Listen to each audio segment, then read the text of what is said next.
Weekend Update with NORM MACDONALD.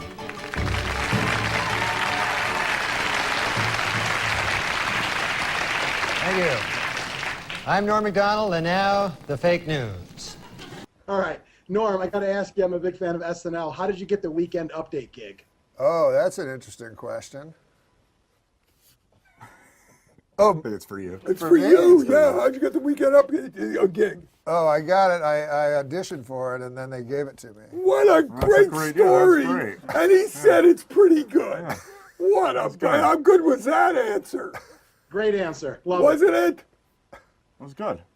Well, the great thing about Lauren is you could do anything you wanted. He would tell you wise things, like wisdom or whatever. He's like a little Buddha guy, right? Yes, yeah. Did it ever make sense, or not to me? You'd always walk away going, "What the fuck?" To other people, it did. Like I remember one time he wanted me. Like this was actually with Weekend Update. They wanted me to do Weekend Update with a lady. Yeah, like two of us. Mm-hmm. And I was like, that sounds like shit. I don't want to fucking, that sounds like shit. I'm like, if there's a lady and a dude, like, what are we making fun of local news? What the fuck is that? He's like, no. He's like, you'll be, he had some crazy, he goes like, I think he liked me because I didn't understand what he was talking about all the time. And he goes like, you'll be Fred Astaire and she'll be Ginger. You'll give her the sex, a comedy, and she'll give you the sex. And I was like, the dancers? What? And I didn't know what he was fucking talking about. Yeah. So anyways, I go, I don't want to fucking do it with a lady. Let Franken do it. Yeah.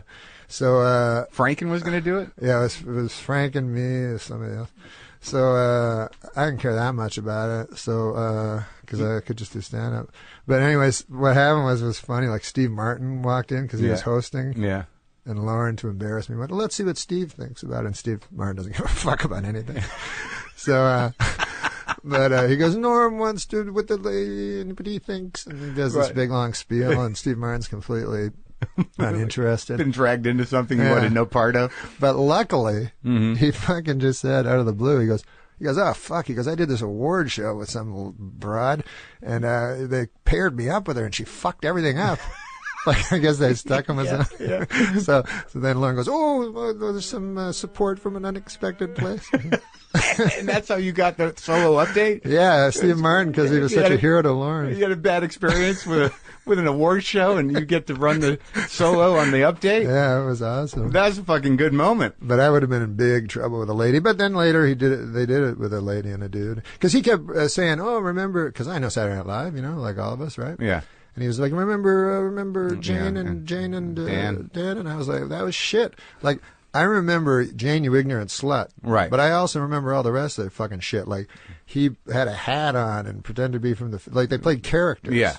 And I was not interested in that because Dennis kind of changed it to Dennis Miller where you do jokes. Where you do jokes. And you're not doing a parody of a fucking...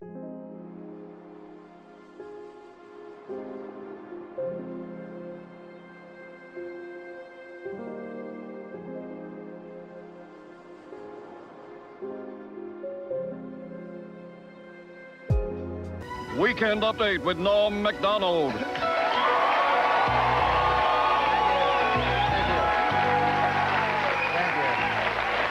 Thanks, I'm Norm MacDonald, and now the fake news. Well, it is finally official. Murder is legal in the state of California.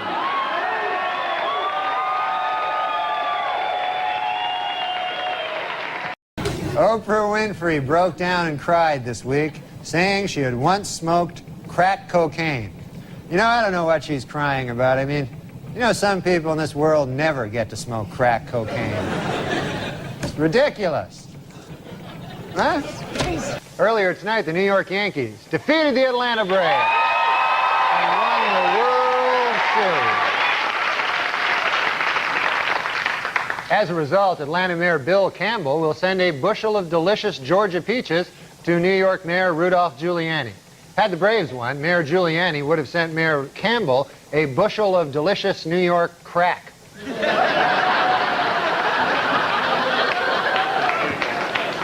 Earlier this week, the Food and Drug Administration gave approval to Nicorette chewing gum, an over-the-counter aid for those trying to quit smoking. Next, the agency will rule on another addiction-fighting product, The title of that one is, I Can't Believe It's Not Crack.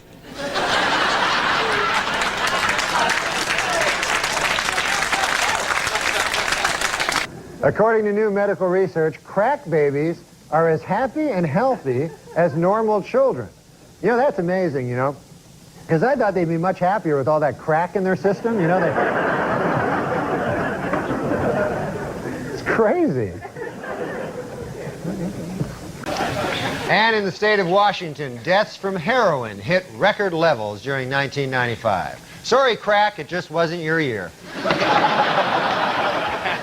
And finally, the Diamond Council of America advises that men spend 2 months' salary on an engagement ring, while the American Housing Company suggests that you spend 25% of your salary on rent.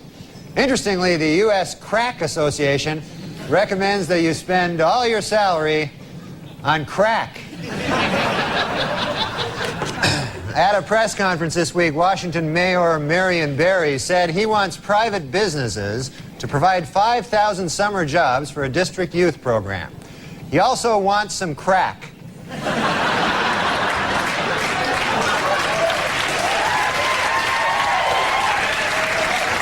Washington, D.C. Mayor Marion Barry is currently enjoying a 10-day trip to Africa. He says he loves everything about the continent, but he really misses crack.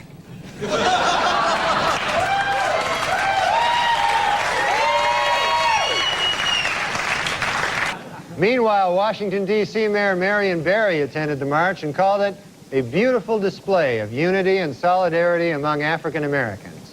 His only complaint, the complete absence of crack.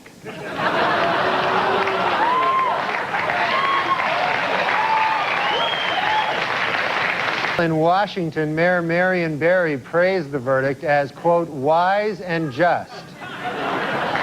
And he called upon people of all races to please get him some crack.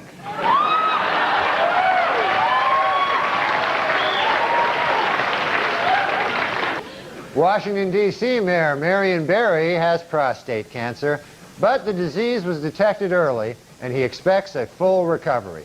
Doctors say in no time, Barry will be up and around and smoking crack again.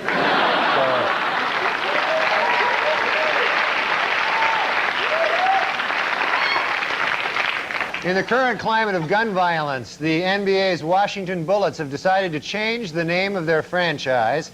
When several D.C. politicians were asked for their suggestions, President Bill Clinton said the Presidents would be a good name. Senator Bob Dole said the Senators. And Mayor Marion Barry said, I'll be with you in a minute right after I smoke some crack. Well, Washington, D.C. Mayor Marion Barry says he has devised a money-saving plan that would close the district's Lorton prison and transfer its 7,000 inmates to private lockups. One hitch is that the financially strapped district doesn't have the startup money to implement the plan. Another hitch is that the guy who devised the plan smokes crack.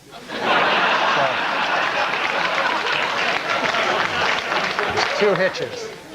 Washington, D.C. Mayor Marion Barry is in hot water again, this time for bringing 54 government employees with him on a trip to a posh West Virginia resort. According to Barry, quote, that's how many guys it takes to keep me from smoking crack.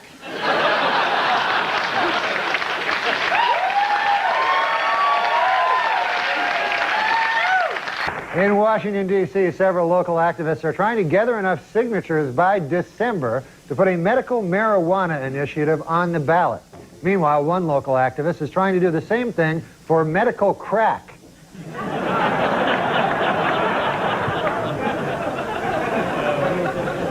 A new survey by the Washington Post reports that D.C. Mayor Marion Barry's popularity among city residents has dropped to its lowest point in 5 years. However, Mayor Barry insists he has no interest in polls, or for that matter, anything else that isn't crack. Yes. He really has no interest in it. How good are polls going to do him?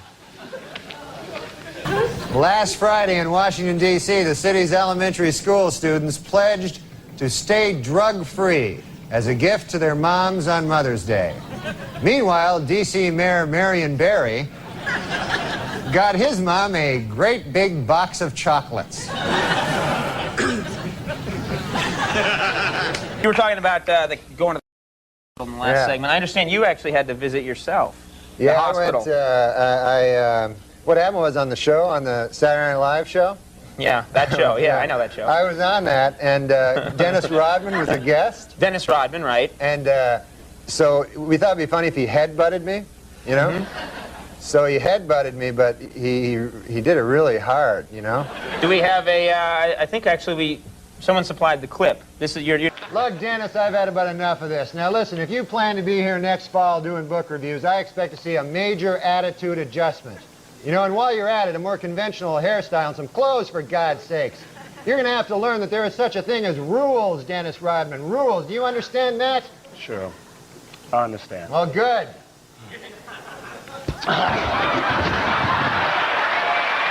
That's the way it is. Good night and have a good weekend. I went to the hospital. I went to St. I don't want to say the hospital, but I went to this hospital and to emergency, you know, and they're all like, they're the craziest guys in emergency, all like crack. Everybody's on crack, you know? Every emergency is a guy on crack. Yeah. So I went in and they go like, hey, how much crack do you have, you know? And I go, I'm not on crack. And they go, what happened? I go, Dennis Rodman headbutted me. Straight to the heart. I went a long time acting like I was broken apart by you.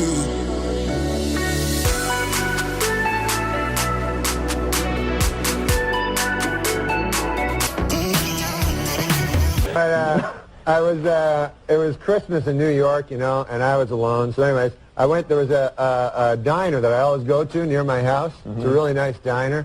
And so I went there, and there was this homeless bum there, you know. Just say a homeless guy. It's not politically correct to say bum. Why can't you say homeless bum? No, I thought they didn't like to be called bums. Yeah, right. A homeless guy, yeah. Okay. Well, anyway, so, okay. There was I'm not going to let you get to this story. I'm just going to keep giving you a hard time about bums. You meet a bum, a hobo, a tramp. A tramp, yeah. He had a little stick with a thing on it. He was from the 1930s. Yeah, okay. And so he says to me, he says, can I get some money off you? And I don't like giving the homeless bums money. I'll tell you why. Because I figure they'll do the crack. Right? They'll do the crack. Yeah, okay. my mom says never give a homeless bums money because they'll go do the crack. I noticed because I'm very bad with me being alone with my own thoughts at night. A lot of times if I'm just in a quiet room without the TV on, like I'll just think too much to go to sleep. Yes. And it could be anything. It could be like, oh, there's a kind of a program I want to maybe work on tomorrow on the computer. Or it could be, hey, I wonder when I'll die. You know, and that, so I like having the TV on just for that. Are you good with your own thoughts, just laying there in the quiet? I'm no good. No? I try to, because, you know, you try something to get off the whatever the fuck you'd use to quiet your mind, you know? Whether it's booze or whatever the fuck, pills, whatever it is. But I try meditation, try that, you know. To me, it worked the opposite. Like I'm sitting in a room with people, they go, just close your eyes. They go, thoughts will happen. No fucking kidding. Racing, hellish thoughts, you know? And then the guy's like, just let them go. I'm like, ah. And then you open your eyes, you look at some other fuckers right beside you. And I tried it 3 times. I could never get to any place of quiet. No, I need a lot of distractions, and I could still operate and work. Like I could make myself, you know, go to sleep, or if I'm working on a computer or something, I'm good with the TV on or something like that. But I need this constant little distraction, because if you're just left alone to your own devices, your thoughts will turn horrid. I stumped a fucking psychiatrist once. I said to the guy, because I was fucking gambling all the time, shit, right? I had a gambling addiction. I'm over it now, but shit. But he said... I bet you're not. That's a good one. He almost lost everything. Oh, shit. You haven't met Chip. Yes, Chip Chipperson is very funny. But he said, the psychiatrist, he said, you're using gambling, you're fixating on gambling in order to escape your real thoughts, you know? And I said to him, isn't that why you do everything in life? And literally, I stumped him. He had no answer. He was like, And then he recovered and tried to make it. But isn't that why you do everything? Yes. So you're not sitting at home just thinking about what was what's your, really going to happen to us? where it all ends? As I was writing this book over the past year and a half, I began noticing that some of the events and themes described within, loved ones becoming ill, and how comedy gets us through our pain, which is kind of a theme of the book, were coming true yet again. How crazy that I was basically living out many of my tragic moments from the book once more as I was writing it. I find it ironic, yet also sweetly poignant, that life goes in cycles.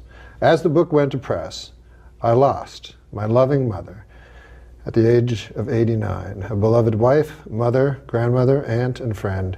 She touched countless lives through the generations and will always be remembered. This is for you, Mom. Dolly Saget, 1925 to 2014.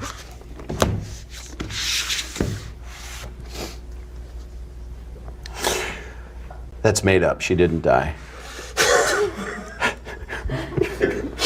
You can't just cry. I don't want to. I did. I started to cry. You were starting to cry, yeah, and then my you mother. went to the joke. That's the story which of how is exactly my what mother. this book's all about. It is. You start to cry and you go to a joke. You do, because you don't want to let people into that. You have a lot of stuff that's happened in your life, and you don't want to. You and I have talked privately, and I've had some things, see what you do. Don't bring up that. But see, Bob was the first comedian that I ever saw perform when I was a boy, live, and I loved him. But one thing that bonds us as comedians is we're bitter and jealous, and we hate everyone else that has any success. But Bob, honestly, has never had an unkind word for anybody, and I love him, and I hope everybody else does, so I just want to say that. Thank you. So anyways, I'd just like to say, I know that Mr. Letterman is not for the mawkish, and he has no truck for the sentimental, but if something is true, it is not sentimental, and I say in truth, I love you. Oh my God. Paradise with your body, I don't wanna share. We're making dynamite, explosive love intentions building in the air. How'd you get peace of mind out of the other shit? Well, when I was this is a weird thing that happened to me when I was young. Yeah. I don't know if this means anything. Let's try it. I remember it, but it was a moment I had that was it wasn't religious or epinaphic or anything, but it transformed me to some degree. Is that I was fucking so afraid of everything, and if I went to a store, I'd have to walk around forever before I could even face a person in the store to buy a pack of gum. I don't know why the fuck I was like this. Yeah. But anyways, when I was 9, there was we lived in rural Ontario, and there was a blind friend of my dad's that I had to. He said, "Take him to the store." I was like, what the fuck? Like, I have to take this blind fucker? And I'm already shy and shit. So I'm taking him to the store, and then the fucker wants me to explain everything, describe everything to him. Yeah. So I'm like, there's some grass over here, and now there's a lamppost, and this guy's all happy. Oh, what about the lamppost? I mean, it's just a lamppost. Yeah. So it goes on and on, but something happened to me it sounds bizarre, but something happened to me where I was actually, instead of always looking inward, which I think I'd always done before that one time, I was looking outward. Anyways, while I was talking to him, I suddenly had a sort of a hysteria, like I was laughing. I started laughing and stuff. And I don't even know why I'm remembering this, but I started laughing about everything, and everything seemed like very, very funny to me.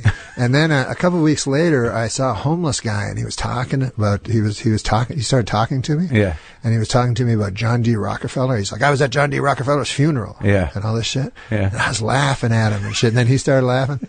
And I was like, it's all fucking crazy shit. Like, something came to me. Yeah. Where I started, and so now I find everything funny except like fucking real serious. Like, I have no fear of going on stage or anything, but death and shit. Right. And so but the other thing but the problem with laughing is I will get, it will build to a hysteria sometimes that I have to, crank a couple of benzos to prevent a panic attack. Really? Yeah, I can get you panic can laugh attacks. yourself into an anxiety attack? Absolutely, yeah. I start laughing and then it gets out of control, like hysterical. It's and I still have extreme sensitivity to things. Like I can not to life things, but to like literature or art or something like that. I have incredible sensitivity. I kind of have to stay away from it. Like, what's an example? Like a painting or a... Yeah, fucking paintings. Like, I don't know anything about art, nothing at all. Really? But I have had fucking experiences that have been so hard on me. Like, one time I was in New York and somebody dragged me to a fucking art museum, which I hate art. Yeah. And I was looking at this picture of this girl, and I was like falling in love with her. She was so fucking beautiful, this fucking girl in this fucking picture. Yeah. And then a guide was telling me the fucking thing was written, drawn in the 16th century. Obviously, this lady was dead, long dead. Yeah. And here I am fucking in love with her. Yeah. And so I'm like, fuck it. I was like so hard on me for so many days. So I try not to. It sounds crazy, right? Not really. But I can be very... it sounds like that's a very good painting. It was an incredible painting. But like, it would make me cry. I didn't cry at my dad's funeral, though. Like, real life stuff seems so prosaic to me that it never really touches me much. So you have a sensitivity towards... Well, I mean, that's what art's supposed to do on some level. I guess for people like me that can't access feelings or something, it gets me. Well, yeah, I mean, I get that with I can get that with television commercials sometimes if I'm not protecting myself. Oh, you mean like where they really can manipulate? Well, yeah, you? Well, you jerk me around, but like I remember there was I can be manipulated without and know I'm being manipulated. Yeah. Like some movies, I'll just let it go. Yeah, I know. But like, if my girlfriend's afraid of something or needs some help, I'm like, I don't know what to. This is crazy. I mean, maybe you should call a friend. I can't. Maybe it's because we live in fantasy lives or something. I guess. I remember a kid when I was in grade school, we read Old Yeller. And the dog gets, then they got to put the dog down, right? That's a motherfucker. Yeah, and this kid, Jeff, was just like, sobbing uncontrollably as he read out loud. And they had to take him to the nurse because he couldn't pull it together. Oh, my God. So that's... they call it Stendhal syndrome. So there's a name for it? Well, there was this guy, Augustine Stendhal or something, some 16th century guy, but he had an art museum that was so beautiful. I don't know if it's anecdotal, but he was at an art museum where people would come in and have nervous breakdowns from the beauty of the art. But that can go either way with you. It can be laughter or sadness. Yeah, it's mostly laughter. The sadness doesn't throw me into anxiety. The laughter. What's the feeling though? Like at a joke, or you're with friends or something, and you can't get it out of your head how funny it is, and then you get anxious because you can't stop laughing. I guess it's that. Like I laugh a lot. Like that's fucking great as a comic. Yeah, that's a gift. I tell you, I've never trusted people that don't laugh. Like I've worked on shows and shit sitcoms and stuff like that where the motherfucker doesn't laugh. Yeah, he's the head writer. Yeah, I'm like, you're not laughing at nothing. Yeah, and I don't it's know. all math to him. Yeah, it's math. It's like haiku or some shit. And like the best guys I've met are the guys that are able to laugh and fucking Norm is perfectly capable of like shaving and putting on a little Grecian formula and putting a tie and a suit on and going to New York and doing a really funny kick-ass 5-minute stand-up comedy set. But then you talk to him about doing podcasts or projects or teaming up or whatever. It's like, Norm can't leave his apartment because if he gets up, he'll kick over a jug of urine and he'll lose his cleaning deposit. And he does not drive. He does not drive himself. Oh, no, he does not. By the way, move to L.A. and then make the proclamation, I don't drive. And it's like saying I can't be employed. Like, he should just fucking take ropes and put himself onto the bed like James Caan in Misery. Like he doesn't drive? No, he does not drive. Why? He has a helper person, female, whatever. So it's so insane. And then, people tweet me all the time like, hey, get Norm on, man. You guys are dynamite together. Everyone loves you and Norm together. And I'm like, it would be awesome if he was capable of getting inside of a Volvo and propelling himself in my direction. Where does he live? He lives somewhere on the west side, sort of beach city. Oh, he's in L.A.? Yeah, he's in L.A. Okay. All right. He does not drive. Well, that can be fixed. I agree. Are you taking his beautiful Dave Letterman moment and making it about the fact that you can't get him to do anything with That's you? exactly what's happening. Yeah. I just see the guy. I'm seeing it because he is so good when he wants to be amazing. good, and he puts himself together, and it's perfect. And then you see him, and he's got like a gray beard, and he's walking around with Kleenex boxes on for slippers, and it's like, look, just fucking learn, get your driver's license, and come on out. Yeah, join the rest of us. It's in society. Well, no, I feel like Norm's talent is being wasted in Norm's apartment instead of out with us. Which I believe now. See, I don't know anything about what Norm's doing. You catch him every now and then on a clip. You catch him. Maybe he calls in somewhere, and I've seen him there. He seems to tweet a lot now, though. Yes. He'll tweet. Guess what you can do from your living room. Yeah, he'll watch an entire round of golf, the Masters. He'll tweet every shot. He'll go on long rants. Well, he showed up at the SNL thing. Yeah, I know. I mean, that's the whole thing. He's capable. He cleans himself up, he shaves, he puts on a suit, and he goes out and does a really funny stand-up set. And you wouldn't even need him to clean himself up or a suit. I'm wearing pajamas right now with slippers. I'm wearing fucking practically pajamas myself. I know. I just, all I'm saying is he is one of the funniest guys on the planet. Oh, it would so be funny. nice if he could, somebody just backhand him and yell, get hold of yourself. And then, give him a shot of vermouth or something and go, let's go. We're going down to the fucking DMV. Maybe that's we're getting you. a license. I think I told him. That guy sounds hot. It's either that or Gilbert Godfrey. I can't remember. But I told one of them, I will teach you how to drive. But you don't need to. If in his position, he can get someone to drive him places. Oh, there's Uber. I love Uber. Oh, you hate Uber? No, I love it. I just can't. It's impossible. The answer, yes, is you could get someone to do it. Has he never Maybe driven? he just has a social phobia that only goes away when he goes to New York for major television farewells and finales. Was there a driving-related trauma? I don't want to belabor this, but I'm fascinated. No, there are many people that they're allowed to just announce to the world that they're nuts, essentially.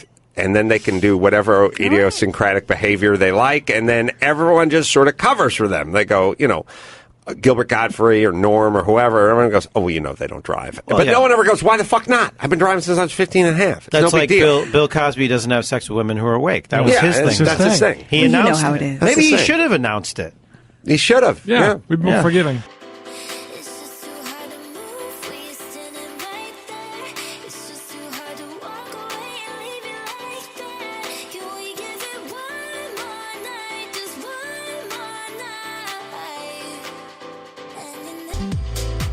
As a matter of fact, I told Annie earlier that she said, "Well, how did you and Norm meet?" I said, "Well, I always would end up, it's not like we hung out at, the deli every night together, but Norm and I always ended up at these functions that we kind of had to be at, and I said, well, probably the way Norm and I really bonded was because we were the only other person that we wanted to talk to there. Right. Like we'd just end up in the corner talking to each other because we'd be looking around thinking, why are we here? When we did Armageddon, it was like the first time I'd ever been in a big movie, and I was sitting here, right? It was here at Culver Studios. That's right, and so.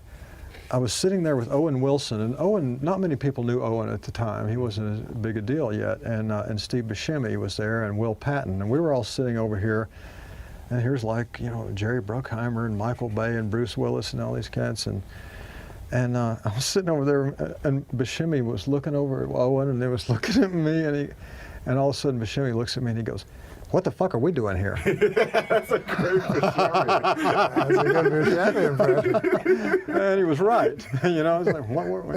I mean, and the movie. Well, everybody's so fucking handsome.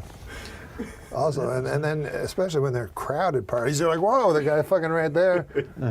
And then also you don't remember what he was in, or Yeah.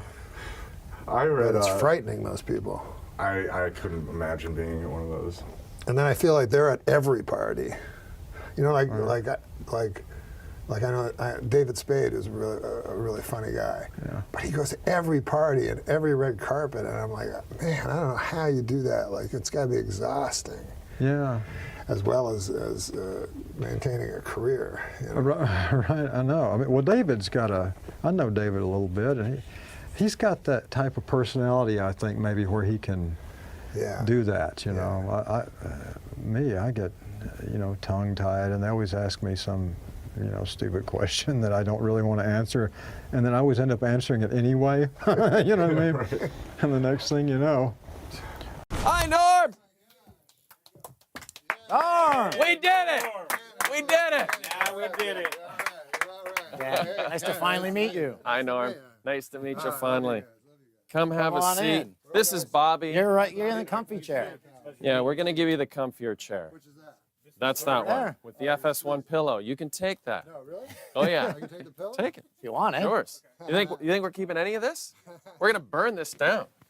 I always thought I should have stolen stuff from SNL. Yeah. I took no pictures. I wrote this book, and they're like, hey, you got any pictures? I go, I got nothing. Because it was before you could take pictures with your phone. So you would have to have a camera. Yeah, like an actual camera. Yeah. And then go get it developed at like the CVS. Yes. Yeah, and the guy takes it through a curtain, some Asian guy. And yeah. You're He like, develops it. when does that come back? It's like, It'll be back in a week. But it was exciting, though, back then. We have. You'd come back. If you're interested, we figured you might be interested. Oh yeah. In this, especially this one. I mean, that's comedy, but this is also that's a little piece of our history there. Yes, sir. Well, Snowbird she starts with, which is the only song I know. And then Why the does last Anne song. Murray not have a residency in Vegas? Could Yes, she not sell right? out? She should Maybe be on able to. Fremont? Right. Or even Fremont. But even what's that place? The other people do it. That town. Branson. Yeah, Missouri. Branson. Yeah, right. Anne Murray. Yeah. Anne Murray must have a following. Yeah, she would be good there. Gordon Lightfoot is just. He's hanging on by a thread. That's for sure. Yeah, he still does his Massey Hall thing every Yeah, year. yeah. And I don't think it's. I think it's a little shaky now. But what a writer that guy was. Oh, yeah. When I first heard that record of the Edmund Fitzgerald, I thought it was from 1700. Right. It turned out it was from 1975. I'm like, what? I know. Exactly. But the lines in that song are like, oh my It's God. incredible. Where It does holds God up. go when the something? Yeah, something. I heard Burton Cummings. Fitzgerald. I heard Burton Cummings do a hilarious thing. It was he did an impression. He's had such a great voice, Burton Cummings. Oh, yeah. But anyways, he just ragged on Gordon Lightfoot. Then he did an impression of Gordon Lightfoot doing Maggie May. Oh, really? And he's like, how does Maggie May go again? What's the line in Maggie? What's one line in Maggie May? Hey there, Maggie. I wish I had something to say to you. Yeah, you sing it. It's late Hey September. there, Maggie, I wish I had something to say to you. It's late Hey, September. So it's like super non-sexy and. Don't worry about this. Just keep your. Oh, I get my coffee? Yeah, Maybe I. Take this Oh, home. this is all right? And you Okay. can. All right, but, all right. We're fine. So I'm just Just sitting hold here on with to your that. record. No, you're actually promoting Why an don't I old promote Anne this? Murray record. Sales have been dropping a little. Okay. She's beautiful, though. Yeah. Didn't she do a duet with Kenny Rogers? Did she do a duet with Kenny Rogers? That one. I can't remember. She did a duet with someone. She's got a good head of hair, though. Yeah. Does she ever, huh? She's a handsome woman. Handsome woman, good golfer. She's a handsome She's golfer. a good golfer. She's like a scratch golfer, apparently. My friend was at, she's a girl, and she was at some guy's house. So anyways, the guy is a secret gay guy, and then the woman is a secret woman liker. Like a lesbian. A lesbian. Yeah, A secret woman. She's a lesbian. Yes. I should be wearing this. This is yeah. You don't have to wear that, but it's ridiculous. But we It did looks enjoy ridiculous. it on the herd. We did enjoy it. So she, wait, what was I talking about? Oh, the secret woman lesbian. Oh yeah, so my friend was there, right? And the wife goes up to her, and she says, "Do you watch the LPGA? Do you follow the LPGA?" which apparently is some code. Oh. Oh, Yeah, okay. Yeah. So my friend, this girl, she goes, well, sometimes, you know. And then the girl's like, oh, it's really, you know, something that you should really follow. Very entertaining. All right, we're gonna do it. We're gonna get going. Wait, I got, God damn, man. It's like I was saying on Saturday Night Live, you know, they've done it for 30 years and everything's a panic. Yeah. Yeah, exactly. Like, it's 10 seconds, they're screaming, you're like, fuck, you don't have everything ready yet? Yeah. Here we go. Had 40 years to get this right. They're still trying.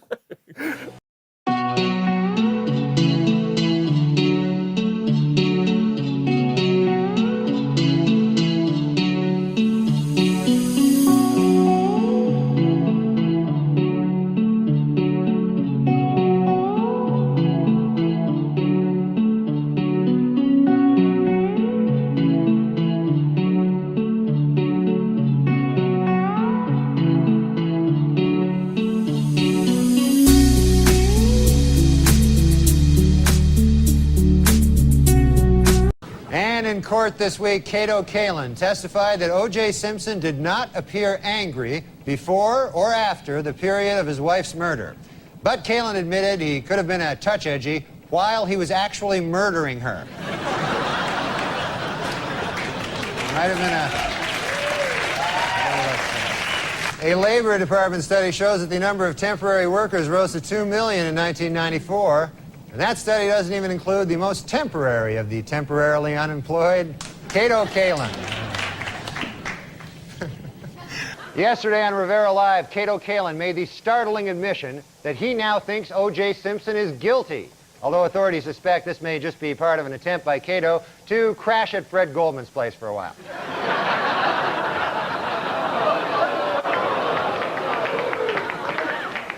As the jury's decision was announced, Nicole Brown's sister Denise Brown told reporters, quote, "I feel ecstatic," while Johnny Cochran said, quote, "I accept the verdict and now we must move on." Meanwhile, Cato Kalin said, quote, "Please God, don't let it be over."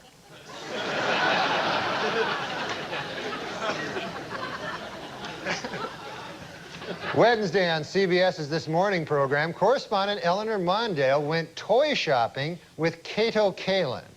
According to producers, it was part of a new segment on the show called Let's Punish the Audience.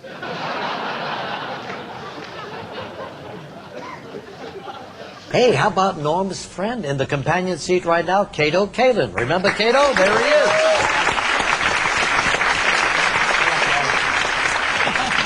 How long have you known Cato? Cato, I know him about 15 years. How did you meet Cato? Well, he lives in his house. Cato, Norm actually Cato crashes on my couch. Yeah. Cato, you got to get your own place. Got it, Alan. Got it. How did you meet Norm? Actually, through sports many years ago. Up in Canada? Tennis and golf. Didn't know you I've played. been around for a while there, Regis. Yeah. Didn't know you played tennis and golf. Oh, yeah, so- yeah. Good. As a matter of fact, my charity today is the Palm Beach Tennis and Golf Resort.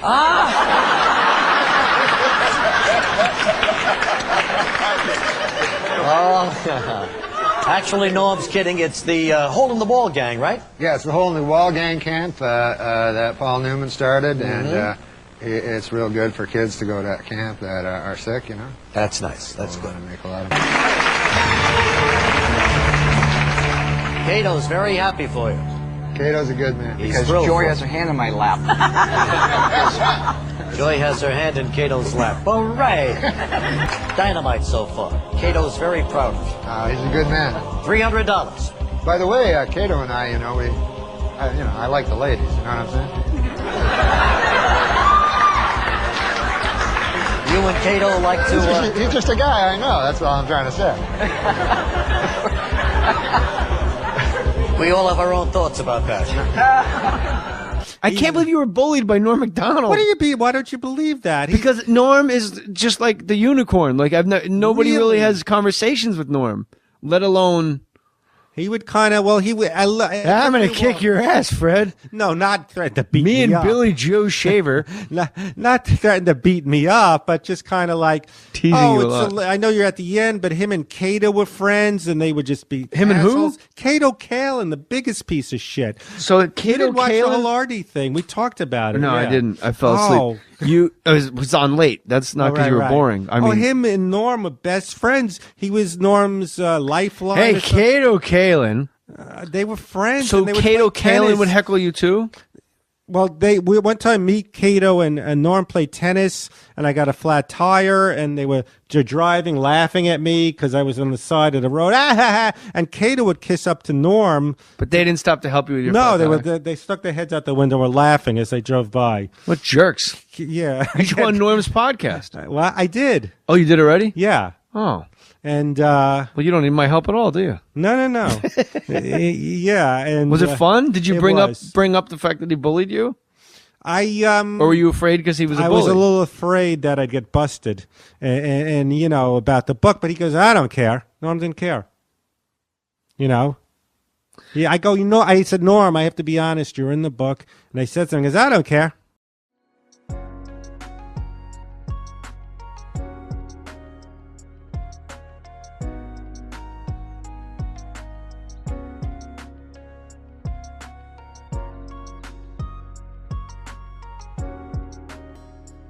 Sam, who was Norm's best friend the second season of the Norm Show? Cato Kalin. You're kidding. I spent an entire year with Cato Kalin. I know stuff about Cato Kalin. Norm, Cato befriended Norm. I can't even get into this whole thing. So we do, the Norm Show was 2 seasons, all right? Right. And we shoot the first season of the shit's picked up. In the meantime, Norm is living in L.A. So I get back to, you got to be back on the set like August 1st or something. So I start moving back out there like July 28th. And this girl, Lori Jo, who Sam's talking about, and maybe even Sam might have called me up and said, Norm wants, to play a big poker game tonight at Norm's, which we used to do all the time. Is come by. He goes, oh, wait, you're going to meet Norm's new best friend. I'm like, who's that? She goes, you'll see. I walk in, and it's Norm and these guys we used to play poker with, and Norm's crazy ex-assistant, this kid Danny Wilson. And Cato Kalin. One of the main characters in the biggest trial of the century. Well, Ralph is the Cato Kalin. I mean, Ralph It's does amazing the parallel. It's a type of guy. It's like he's the poor man's Cato. No, I mean, yeah. Poor man, you're rich. You got more money than OJ. No, Ralph's the poor man's Cato Kalin. But can I just say something about Ralph? There's such a level of entitlement where he always says, I don't feel entitled. But like he'll go to Sam's house and you would think being in the guest house and having access to servants or whatever would be enough. He was out there one time a couple times ago, and if I have the cars wrong, tell me, Sam, but I guess the Bentley was parked in front and the Mercedes was parked behind, and Sam left the keys to the Mercedes for Ralph so Ralph could go around and do what he wanted. And somehow Ralph talked the help into giving him the keys and moving it so he could drive the Bentley. But you got it. Like the Mercedes wasn't enough, the Bentley was what he needed What to be these in. guys are great at doing, and LA's filled with now. Well, Cato did that whole season, like, systematically. By week 15, Cato was on the show. Yeah. Cato got onto the Norm Show. Cato's looking for a job out of it. He had a... He gets kind of passed around too because there was a writer producer Kevin Curran. I think he's on The Simpsons now. Yeah. He used to be on Married with Children, and the first time I met Cato was after the O.J. trial, and he was hanging out with Kevin Curran. But he was like in my life. Like, I would go to work, and Cato would be, whether he had to work or not, he was at rehearsal. And what did Norm get out of it? Well, Like, Norm just said, hey, look, he's a good guy. And, like, we would all go, like, I don't know what's... So Norm got so friendly with him that every once in a while we go to this tennis club by Warner Brothers. All right. And we played doubles tennis. And Norm and Cato always had to be a team. It became, like, the 4th fucking grade. So me and one of the other writers would always play Norm and Cato in tennis. And I would tell the writer, I said, listen, if we lose to these motherfuckers, I'm gonna tear Cato's head off. Because if they got a point, and Norm is so competitive, you want to strangle him. Right. If they got a point, man, Cato would go like, Howie. And you just feel like going, you murdering fuck, you killed a woman, you helped kill a woman. Like, Cato didn't have anything to do with murdering a woman. Well, I felt like saying that to him. Oh. But he would make you livid and red with anger, and like Norm and him were just the best of buddies for a year, like he had his... And what happens that the relationship They had ends? a falling out somehow. Oh, really? Of course. The Norm show got canceled. I came back here. I started here, and eventually I heard they had a falling out. But it's I think Cato was Norm's phone a friend on Celebrity Who Wants to Be a Millionaire. Get out of here. So when they were playing tennis together, they always had to be like a doubles partner? Oh, my God, Howard. Like it became like a And thing. you could see how insidious it was. And me and this other kid who we'd play with, like, we used to beat him most of the time, thank God. But Oh, my God, really? Yeah, if we lost... Well, he gets so... Norm is the most... We got thrown out of the club.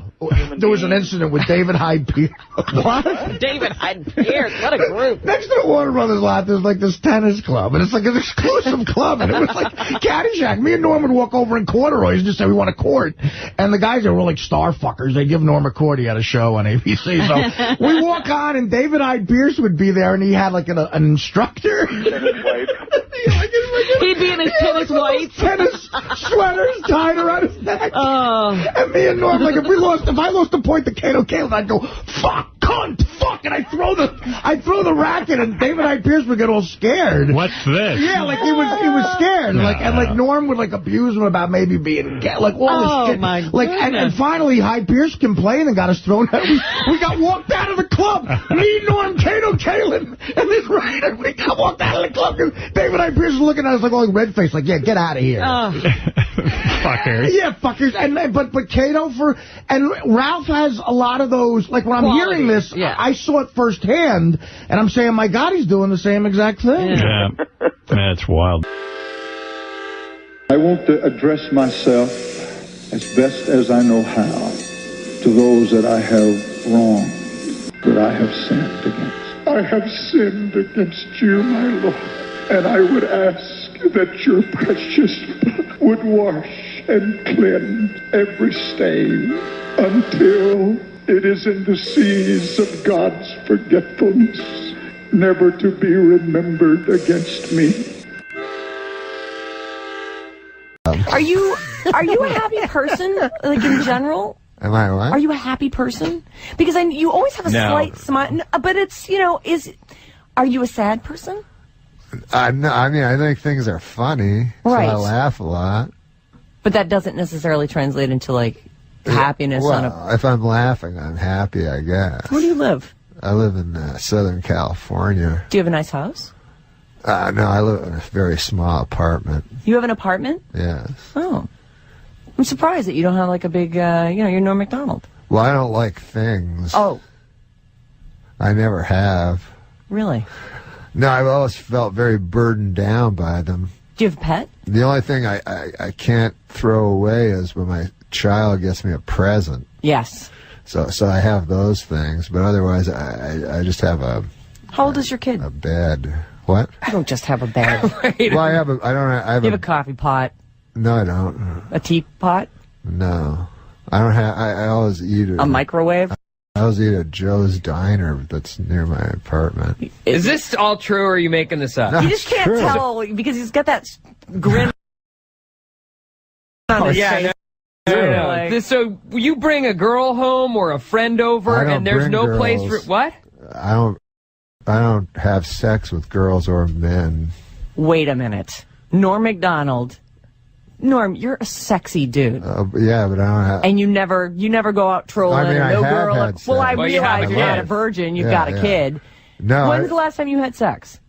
probably 10 years ago. Shut up. Yeah, I have sex. I have sex like by masturbating. And, Yes. Yeah, but I find sex very repetitive and dull and kind of pointless.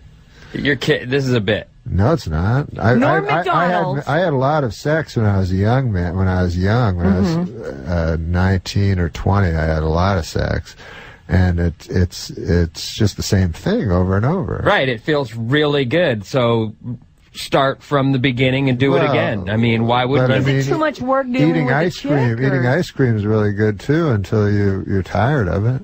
You know. And the next day you try a different flavor. There's thousands of flavors of ice cream. But not of women. Do you go to hookers ever? No, I've never been to a prostitute. This attitude you have could be said for anything, though. I know. For Anything anything. you do for more than once. anything. Yeah, well, I don't do very much. You just don't like people in general. Yeah, you hate people. Or you hate women. Oh, no, I'm fascinated by people and by women. I'm just saying I don't need to, But don't chicks throw themselves? I would think that after a show, you're hilarious. And well, some to tell chick you is like, the listen, truth, I've always I been find, fascinated. to tell you the truth, I find sex to be a very filthy act. Are you a germaphobe? No, I don't mean fluidophobe? filthy. I mean filthy in the sense of shameful. Really? Were you raised Catholic?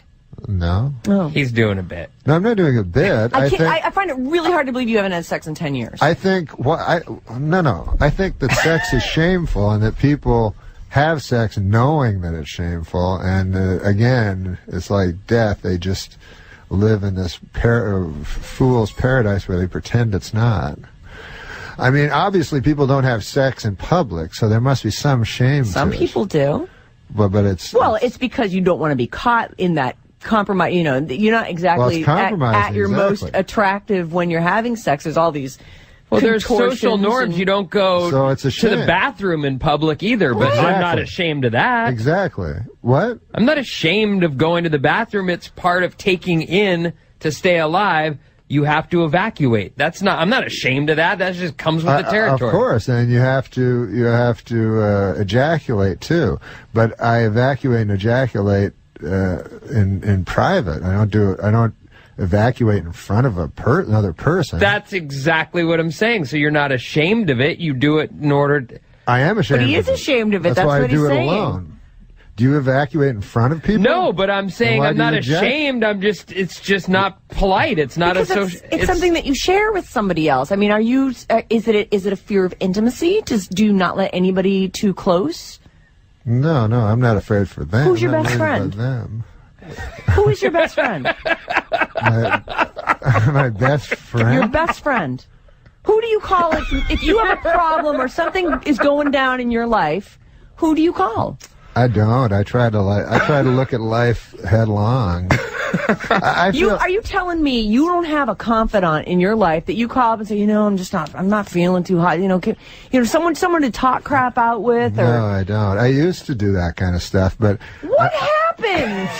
I came to the realization that we're all plunging headlong into Somebody death. hurt you. Who cares? So that's why you should live. You only have so long, and then you're going to croak. If you're plunging down an abyss into headlong into death, the idea of grabbing onto another human being just to touch them for a moment on your way seems futile to me. It seems more pathetic than facing it. Just to me, personally. I don't condemn people for doing it, but I try to look at life square in the eye, as terrifying as it is, and it is the most terrifying thing there is. What, being alive? Yeah. But because it's being not. alive means dying. But Norm, that is such a fatalistic way to look at it. There's so much in life that you are denying yourself, and I think that you have reasons for it. But if you don't have someone that you can, do you ever cry? Do you cry all by yourself? You do. There's no one that you can call. You need a therapist. Oh no. You need to be in therapy. I think somebody broke you. Somebody either hurt you or broke your heart, or you were betrayed by a friend. You don't trust people. You won't let anybody get close to you. You hide it all behind the smiling clown. No one did anything to me. I was just the smiling, somewhat mean-spirited clown. No one did anything to me. Alone. You weren't broken when you were live born. alone, and I'll die alone, just like my father did. And he didn't. He had kids. At one point, he was married. He opened died himself alone. Up for it. Why did he die alone? Because everyone dies alone. Where did he die? All you can hope for is someone watching you die, but I don't really. Well, you won't have that because you don't have any friends. No, I don't want to see. I don't want someone to watch me die. You just said you want your mother to miss her bridge game and come and put her hand on yours. Well, that's when I'm in a vegetative state in order to stay alive. You know what I mean? Anything to stay alive. I was confused by you last time you were on here. I was like, what are his motivations? Well, wouldn't you like to stay alive? Wouldn't you like to live forever? Not really. Well, you're only saying that because it's impossible. Because I know it's impossible. However, I'll tell you something. If a vampire came along right now and could give me immortality, I would totally go for it. Yeah, absolutely. Especially with those superhuman strengths that they have. Listen, Plus, they're sexy. I'm taking some calls for you. Okay. You ready for this? Okay.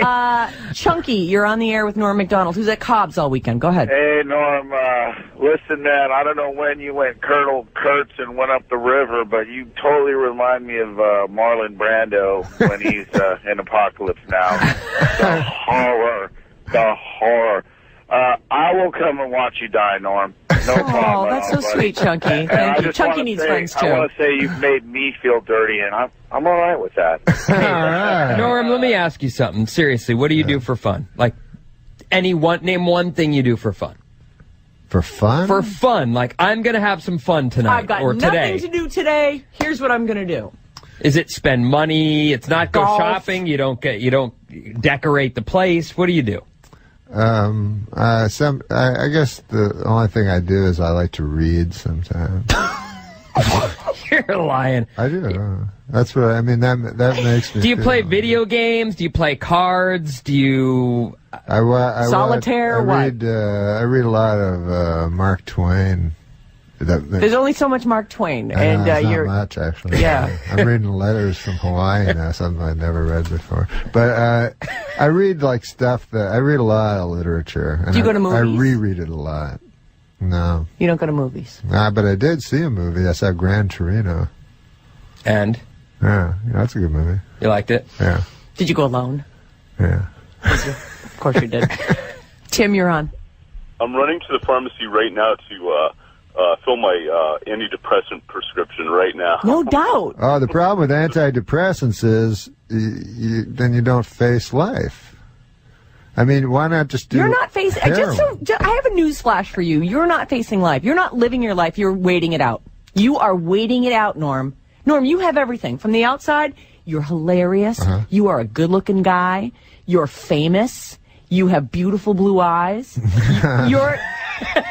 You're Norm MacDonald, and you're shattering my image of you. Like you could be a player. Like you could have whatever you want, and clearly you want nothing, and you just want to be depressed. You're depressed. No, I'm not depressed at all. Someone. I'm in no ways depressed. But having nothing and having something are exactly the same thing.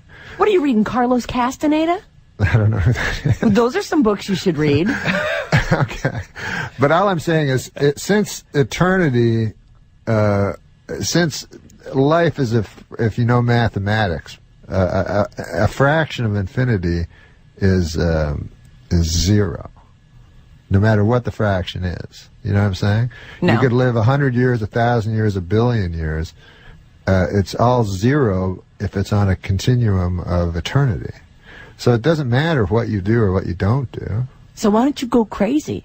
Why don't you go effing crazy? I don't go crazy. Sounds like you I don't go crazy because I don't allow myself the any fun or joy in your life. I forgot about that part. I don't allow myself the delusions that other people allow themselves. So I know you have to go crazy in some way to survive life, but I try to not do that. Steve, you're on the air with allegedly not crazy Norm MacDonald. Full of it. Norm, you're still full of it. Full of it? Uh-huh. I can't believe you guys are going along with this. I mean... So you don't believe it. You think he's been laid in the last 10 years, and he's got a very full, happy life, and he's just showing us this, like, pretend Norm MacDonald. He's seen how long he can drag you guys along with this, and you guys are just going along with it. No, we're not. This is it. Yeah. That is it. I've been saying it's a bit all along. Aren't you listening? Well, either way, it's the same. Oh, my God. It happens to be true, but it doesn't really matter if it's believed or not. So you're telling me some little honey comes up to you at the show, and she's like, and she's nice, and she also reads. I'm not interested in sex. She loves Mark Twain, and she's like, let's go. She's not even offering sex. She's not even offering sex. I mean, a lot of women aren't interested in sex. She's all, hey, let's, it's late. You want to go have a cup of coffee? I would love to talk to you about that book you mentioned on stage. Mark Twain's my favorite, too. I think I would talk to some people, but I'm not much interested in small talk. So let me ask you this about women, though. So you don't even have physical attraction before you get to the point of talking yourself out of it? There's never a moment where you're like, wow, she's really pretty. Oh, like, no, I think I'd she's love to hot. Tap that. No, I'm not. I think I can see that she's pretty and stuff like that, but I'm far beyond. I'm not a child. I'm not a child. When you're you know what I home mean? If I look at a game of Monopoly, I don't go, I gotta play that. If I look at a shiny bead, I don't go, I have to have that and roll it around in my fingers. You know, when as the scriptures say, you know, when you're a boy, you do boys things, and when you're a man, you. Men still do it. I don't know if you're. Well, I know they act like boys, but. Why is that boyish? That's human. Humans no, it's have child. It's being a child for your whole life. I know most people are children for their whole life, and it's a way of having fun. So you think you're more evolved? No, it's just I don't think I'm more evolved. I just think that I'm not a child. I'm not a child. When you're home, I'm not the same as I am when I was 5 years old. When you're home in your squalid, empty apartment, all by yourself, and it's not squalid. Whatever you say, there's nothing in it. Squalid means filthy. It's aesthetic. All right, it's empty in your tiny, empty, lightless apartment, lightless and lifeless. So you're in there. You're all alone. No pets, right? No. You got nothing. No. You go home to the empty apartment and the spider that lives in the corner and its descendants, and you're on the couch, and you're like, you know what? I got nothing else to do, and so I think I'll get myself. What do you think about when you close your eyes? What do you fantasize about? There must be something going on there. I don't fantasize. You don't picture some boobs. You don't. Oh, you mean when I'm saying what? You must have some fantasy. You mean when I masturbate? When you get yourself. Please don't say that because it's. We're not a news show. We can't even use medical terms. That's what she means. When you're abusing yourself. Do you drink? No, I don't drink. You don't drink or smoke? No. Smoke pot? No, I don't. Are you on Vicodin? No. I want to face life foursquare. Wait, go back to the question. Okay, so you close your eyes. You're on the couch. You're like, well, I guess it's time. I got nothing else to do. I mean, you purposely not masturbate? I mean, fantasize? Do you purposely not fantasize so it'll take longer and eat up more of this life that you know is going away soon? I try to not fantasize. Yeah, you're exactly right. I try not to fantasize because I think that's madness. What? Well, pretending that you're doing something. Don't even pretend, just picture. But, I mean, that's pretending. So you don't need any inspiration, and you don't care how long it takes. No, I don't need inspiration like the evacuation thing. You don't need inspiration for that. It's just a bodily function.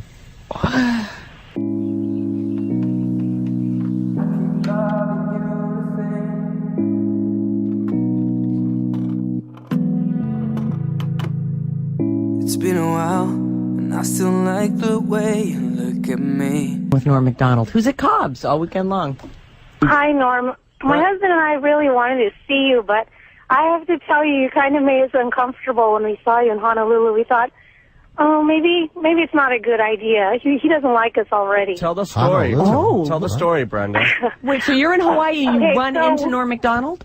No, it was more of a pass-by, and it was pretty clear via eye contact that he was like, please don't talk to me. Please don't even pretend like you recognize me at all. Just let me pass on by with my folks and call it a day. So everything that he's telling you this morning. I apologize for that. No, don't apologize. But let me tell them that I don't usually ever do that.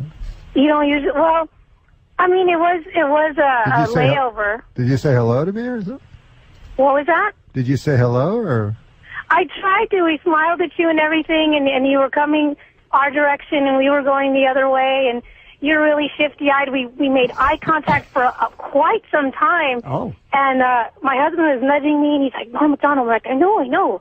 And you know, we didn't want to bother you or anything because we're at the airport. We're in Honolulu. We figured you're on vacation. At the airport. I mean, he could have been. No, I apologize. There was no one else around, though. It was outdoors, and he was with his folks, and it was just his family and my family. And we really wanted to just say, we love your work, and that's it. But I mean, just that he made eye contact with us, and he was really shifty-eyed about it. We could tell we're like, okay, he really doesn't want to be bothered right now. Shifty-eyed almost implies that he's got something to hide. Yeah, but that just might be his way. He's just a little bit of an uncomfortable guy. Like No. People come up to me all the time, and I talk to them endlessly. Do you really? I wanted to chase after you, but then I didn't want to seem like a crazy fan or anything. We just wanted to shake your hand and say, you know, how much we've enjoyed your work over the years. And that's but at the same time, we wanted to respect your space. And I thought maybe I could confirm that there might be some truth to everything you're saying today, even if it is a bit. All right, thank you, Brenda. Hey, Brenda. Oh, well, whatever. So you go to Hawaii, though? Pardon me? You went to Hawaii? Yes. Recently? Well, that's fun. I go to Hawaii every Thanksgiving. Why? Because I take my whole extended family there. For them? Yeah. I don't And they count on you for that. Do you pay for you foot the bill because you're Norm MacDonald? Yes, I do. Yeah. You do. But you find zero pleasure in that, I'm sure. Oh, no, he must well, like I it. That's find family great time. pleasure in my son being happy. Ah. Hmm. How old is your son? He's, 10, 15? You liar! He's 6. He's a 6-year-old. You just about you've had sex in the last 10 years. No, my son's 16 years old. He's 6. No, he's 16 years old. He's 16. So is he a confidant? Do you call him and, you know, do you ever share personal, you know, trials and tribulations and triumphs? I would never do that to a child. He's 16. Well, I mean, As you have said, he can't be a child forever. When are you going to put the hard realities of life on him?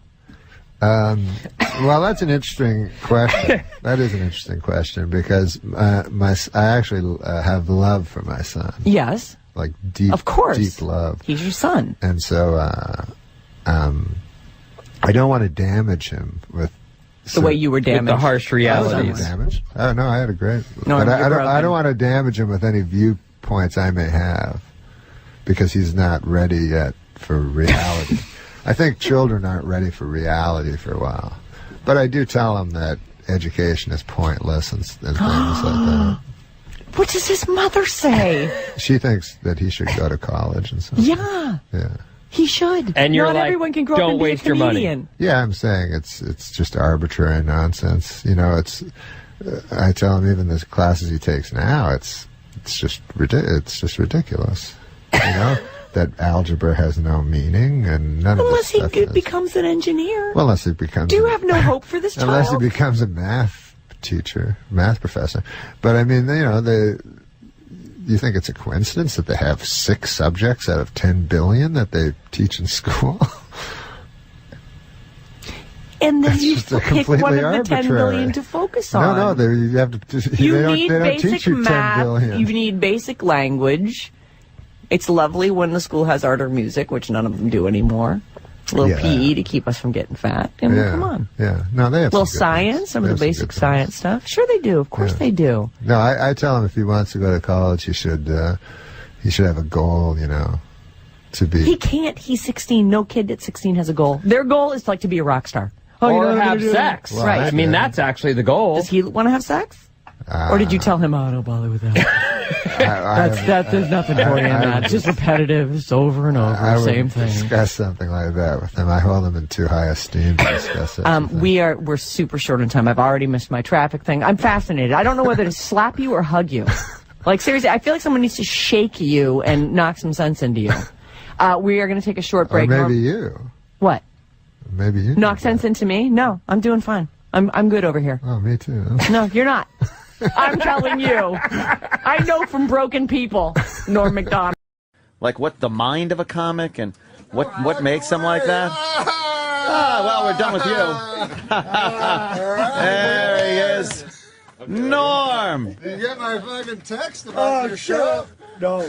I love it. We're on the air.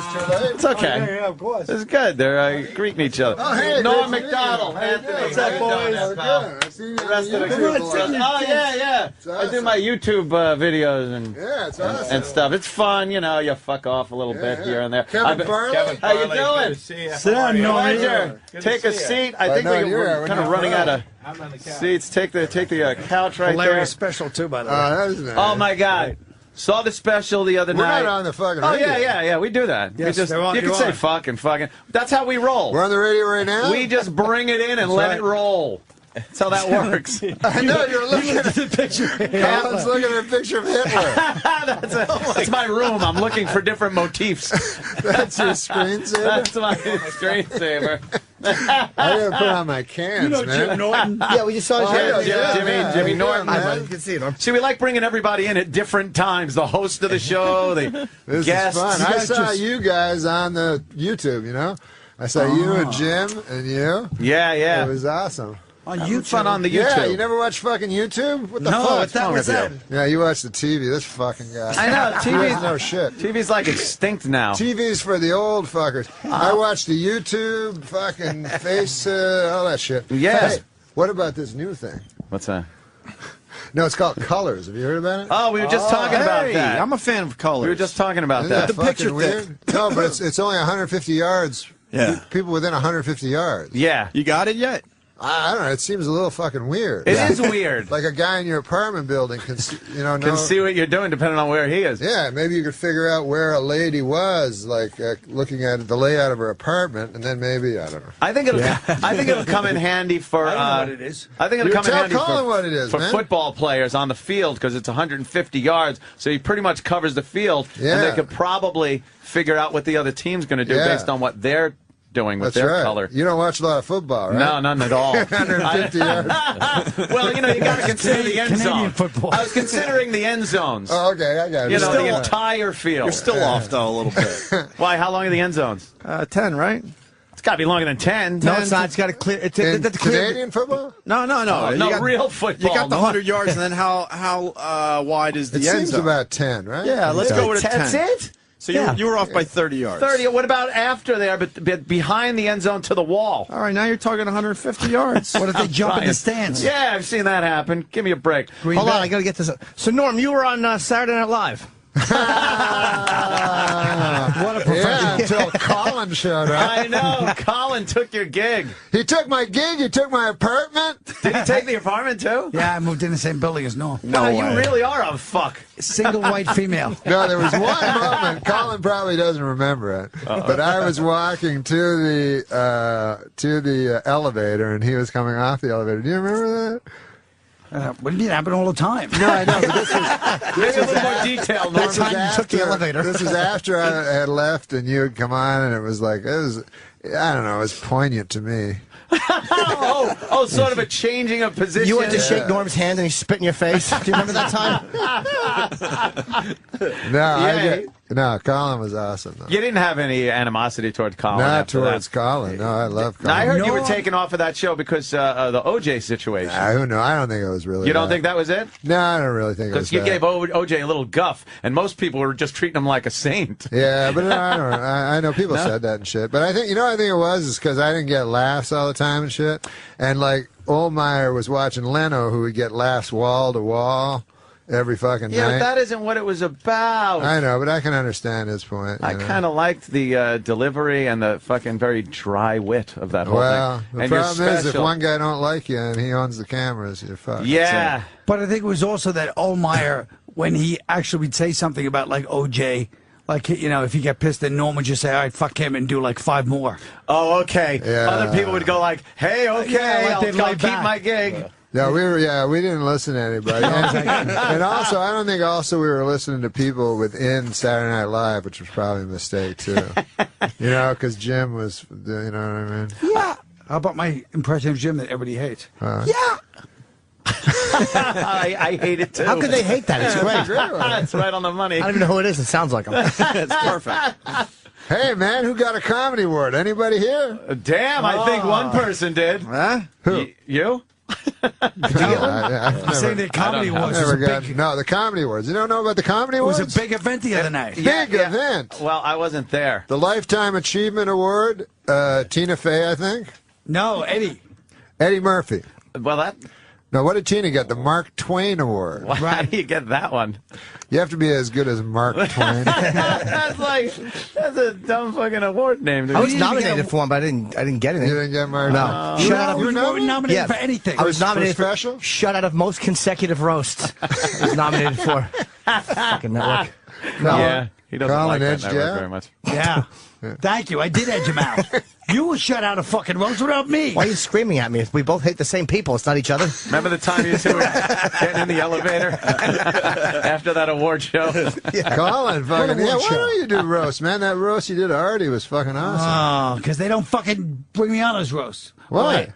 I don't know. They should. You're Be the very king. funny. They don't bring Jimmy on either. They always want the new people. Oh, hey, guess what? There's a young girl that's middling attractive that swears a lot. Let's get her. What? Is that the new fucking thing? Yeah. Sarah Silverman, hysterical. Right. Who's funnier than her? Nobody. No, except dudes. But, Nobody. but I think she spawned these other ladies. That they forget that she's funny, and they think the whole point is just to be semi-hot, attractive, and then talk about sucking cock. And you got to show shit. a lot of leg. You got to show a lot of leg with little skirts on, and then talk about sucking cock and manipulating balls with your hand, and it's hysterical. Bring back Phyllis Diller. Some ugly old bag, Rosemary. Rosemary. Those are the funny ladies. Wow. Whoa, that is old. The funny ladies always used to be ugly old bags. Or Roseanne, you know what I mean? Or, no one was funny. When they would have a comedian on, like, What's My Line or something like that, a comedian. They never called comedians. Now a chick can be called a comedian, but it was always a very funny, whenever I'm at a club and I hear, let's give it up for a very funny comedian, I'm like, oh, it's time to take a piss. Time to take a fucking piss. I tell you, man, you guys got to get this tape. I don't know if I ever show you this tape, but... You know, everybody thinks they're edgy and all this shit. I got a fucking tape, a CD of LaWanda Page. You know that? Shit. Oh, yeah. Aunt Esther. Aunt Esther. This was from the fucking 50s or 40s or some shit, and she's in Harlem doing the filthiest stuff. Like, really fucking funny. You can't even believe it. You can almost wash my ass. You can almost imagine, because, Red Fox and Peanut her. butter pussy. Obviously. Right? What was that joke? I'm sorry, son. What was the joke about peanut butter pussy? What she had? Oh, God. Easy to spread, something like that. Easy to spread. Who, this LaWanda Page? LaWanda Page, Aunt Esther. Fucking funny as shit. Yeah. I like Red Fox, and he told her he was going to slam her face into cookie dough and make gorilla cookies. Yeah. You can't say that anymore. I saw one time he had a joke. He said, man, I take one of those, he goes, I saw this lady. She's taking, It's all right. You got the voice right. I can't remember. He goes, this lady, she's taking the male hormones, and oh my God, she was an ugly lady. She had a hair all the way from her neck all the way down to her dick.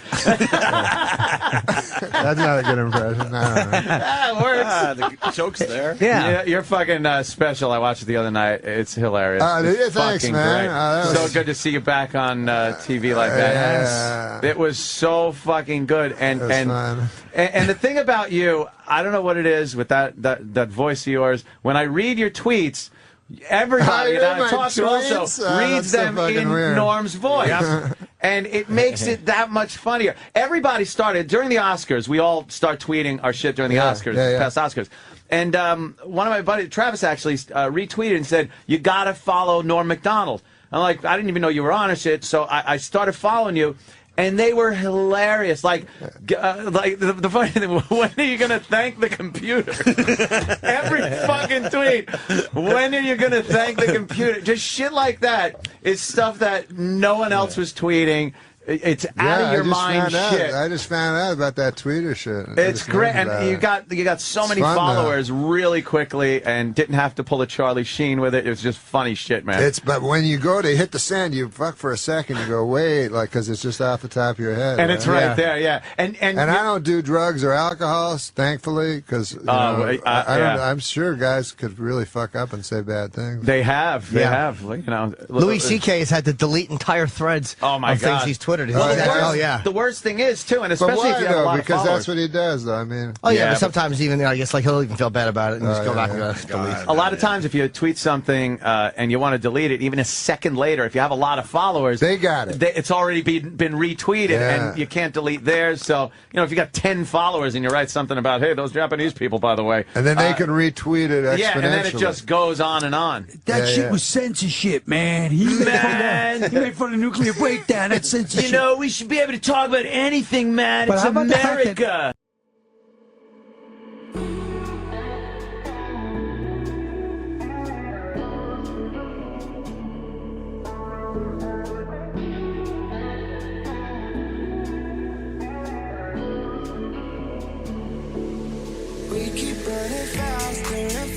disaster. I don't know what we're after, yeah.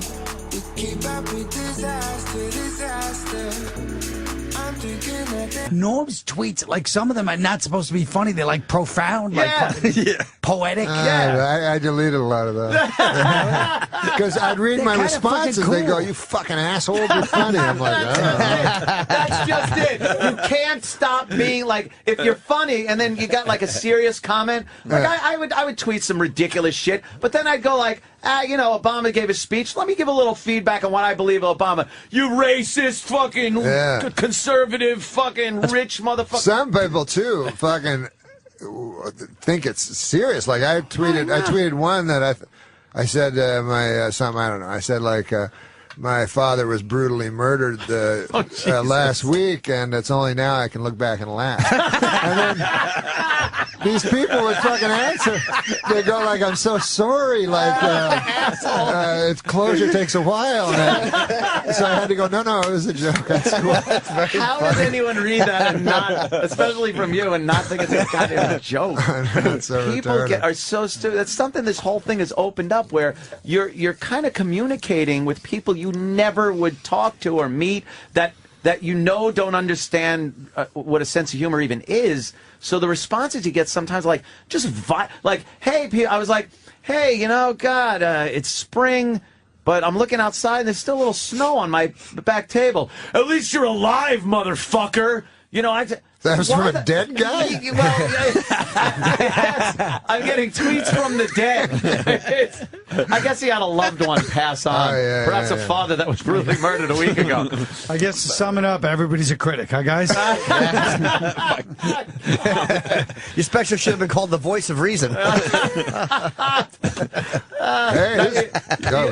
You're doing a sports show? Oh, yeah. Yeah, no, I guess I didn't know you were that into sports, but then again, I don't know much about football. I'm into sports a lot, but not enough to, like, now I have to go on fucking, like, these sports Yeah, you're going to be like the sports guy. I don't know that much shit. Like, you know what I mean? Like, I know a lot about sports, but if you asked me, like, who won the Super Bowl 6 years ago, I'd have to really think about it. Yeah, those are those sports guys that just know stats and shit. So I have to go on these sports talk shows where they know everything, and then the fucking phone callers, what do you call them? Phone callers. The listeners. Fat guys in the basement. Yeah. They know even more. So it's like, hey, what do you think of some guy you've never heard's like stats that year? So fucking... Yeah, you're like Frank Mahovlich. I know Frank Mahovlich, the big M. How do you know him? You're throwing me softballs. Yeah, I have no idea what that's about. He was a hockey player. He knows them. He knows. So we know things from the 70s. So what's going to be the gist of this sports show? Is it it's going to be like, just me doing jokes. Oh, okay, about sports. Yeah, about sports. But it's going to be accessible to people that don't know nothing about sports, too. Oh, that's good. See, that's me. The guest's going to be on? The guest's going to be on? Yeah, I was hoping you'd come on. Yeah, of course. Colin. I know everything about sports. You do know sports. Yeah, tell us from the 70s, I know. Colin knows sports when, like, they wore leather helmets. Yeah. the good old days. What do you know about sports, Colin? Give us some knowledge. And ask me anything before 1973. I know everything. But after that, I don't know nothing.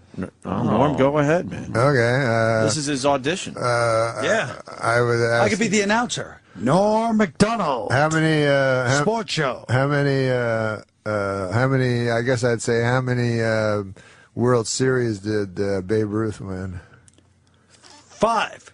He was making the 3 thing. He goes 5. Yeah, and it was 3. He won 1 with the Boston Red Sox. It was 3. As a pitcher. He was a pitcher. Yes. No, he won 2 with the Yankees. Boston Red. I'm talking about like 1968 to 73. You have 5 years to 73. You stink at sports. I'll give you an easy one. All right.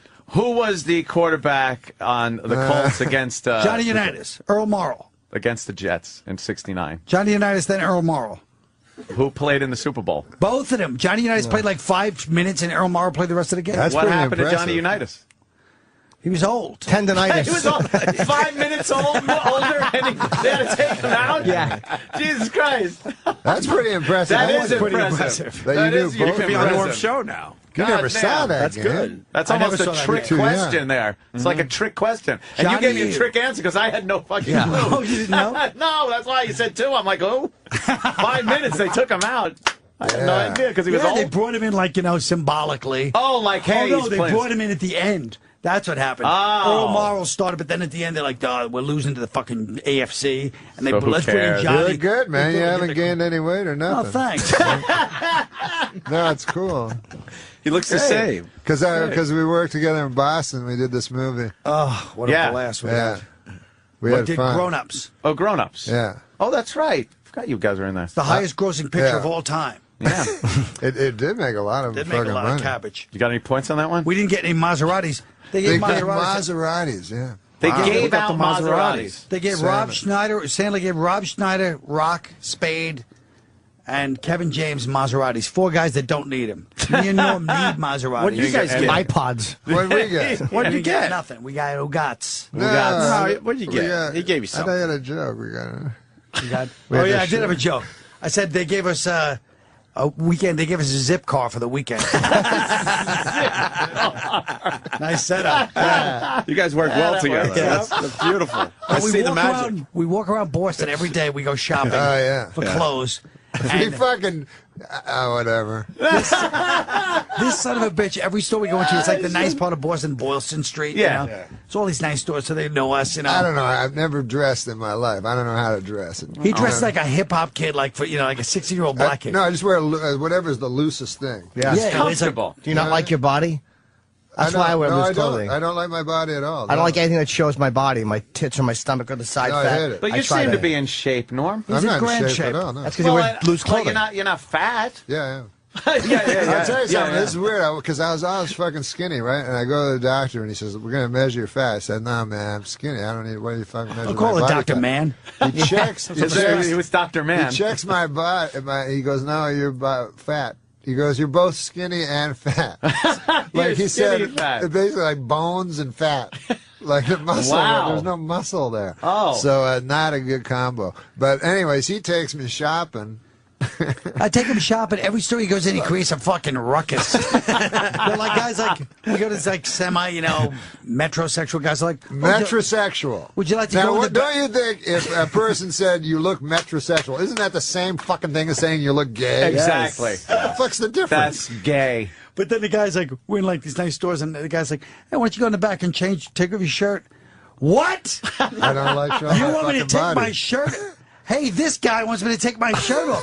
Starts screaming. Everybody that comes in the store is like, yeah, you don't ask them to take their shirt off. Like, No, you just man. accuse them of I'm like trying to Jim, sexually I swear to harass- God, fucking so. When I was young, I was fucking skinny and shit. And when you're skinny, when you're a boy, people don't talk about that. They always say, well, fat girls have tough. But when you're fucking little or skinny as a boy, and people can beat you up, it fucking sucks. So you didn't didn't take your shirt off. Even I as would a wear. kid? This is how stupid I was when I was in grade 3 or 4, whatever. I'd wear 5 shirts over each other, just to look bigger. thinking was fooling. Did you somebody. used to have to in gym class? I know they used to play like shirts and skins, right? And I hated that. And I was like, please make me a shirt because I, as a kid, didn't like fucking taking my shirt off either. Yeah, you were probably thin. Yeah, I was a very Yeah, skinny yeah, kid and everything. And I was like, please, God. And then when they'd say skins, I'd be like, how can I get out of this? Yeah. And then I'd have to go, I got a stomach ache. There's 2 kinds of dudes, you know. Like there's ones where they can go through a shower and shit. Oh, you yeah, know, yeah. Locker room. Guy's naked. 12 years old, fucking Yeah, showering, yeah. got a hairy big cock. Right. And what you know, 2 guys fucking a lady and all that stuff. I can't do that. No. How about Norm played hockey with Gretzky when he was a kid? Yeah. Really? But the funniest one was, good? I was there. You got fucking hot stories. But there used to be a guy on the Philadelphia Flyers by the name of Dave the Hammer Schultz. Oh, fuck yeah. This guy was He was an fucking animal. enforcer. Yeah. So when I was a little kid, you know, at the fucking where the Canadiens played, you know, at the Forum, I was back at fucking Schultz, you know, the big fucking bad Flyers and shit. You know, I couldn't find Bobby Clark, but Schultz was standing outside the bus with a big fur coat on, looked like from Slapshot or something.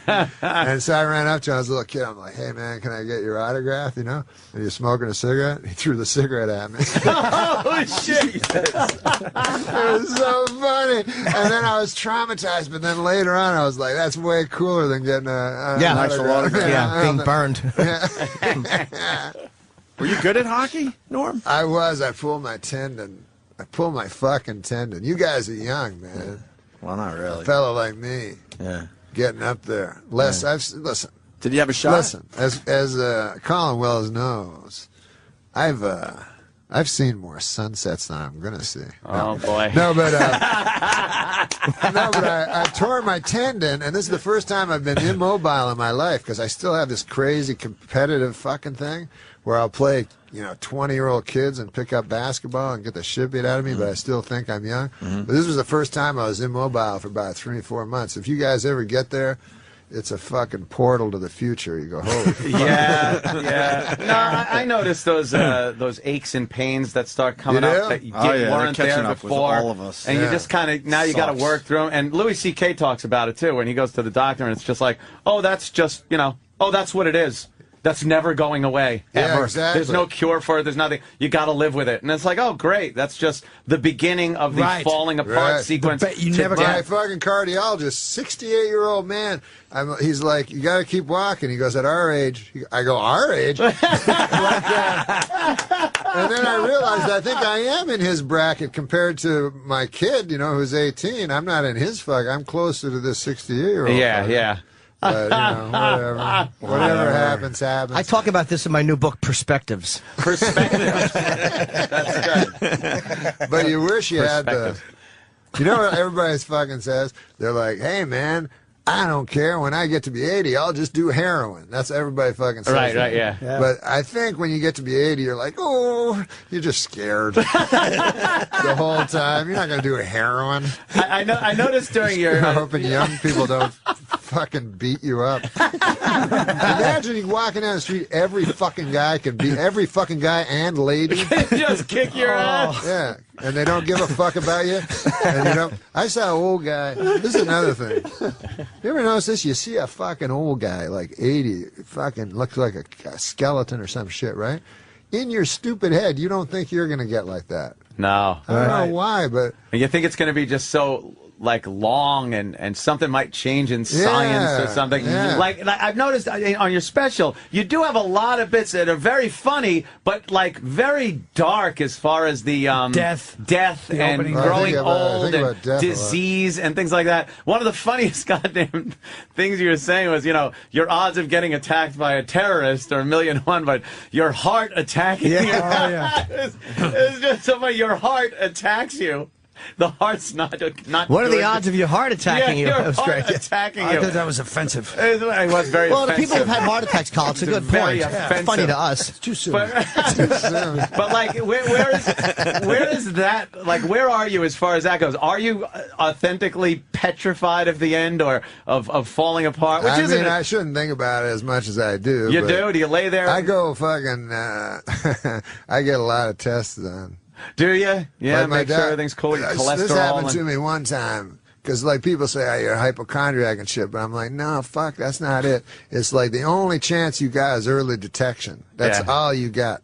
And so I used to go to the Mayo Clinic, in Rochester, Minnesota, every year, and I would have, this is what I would do.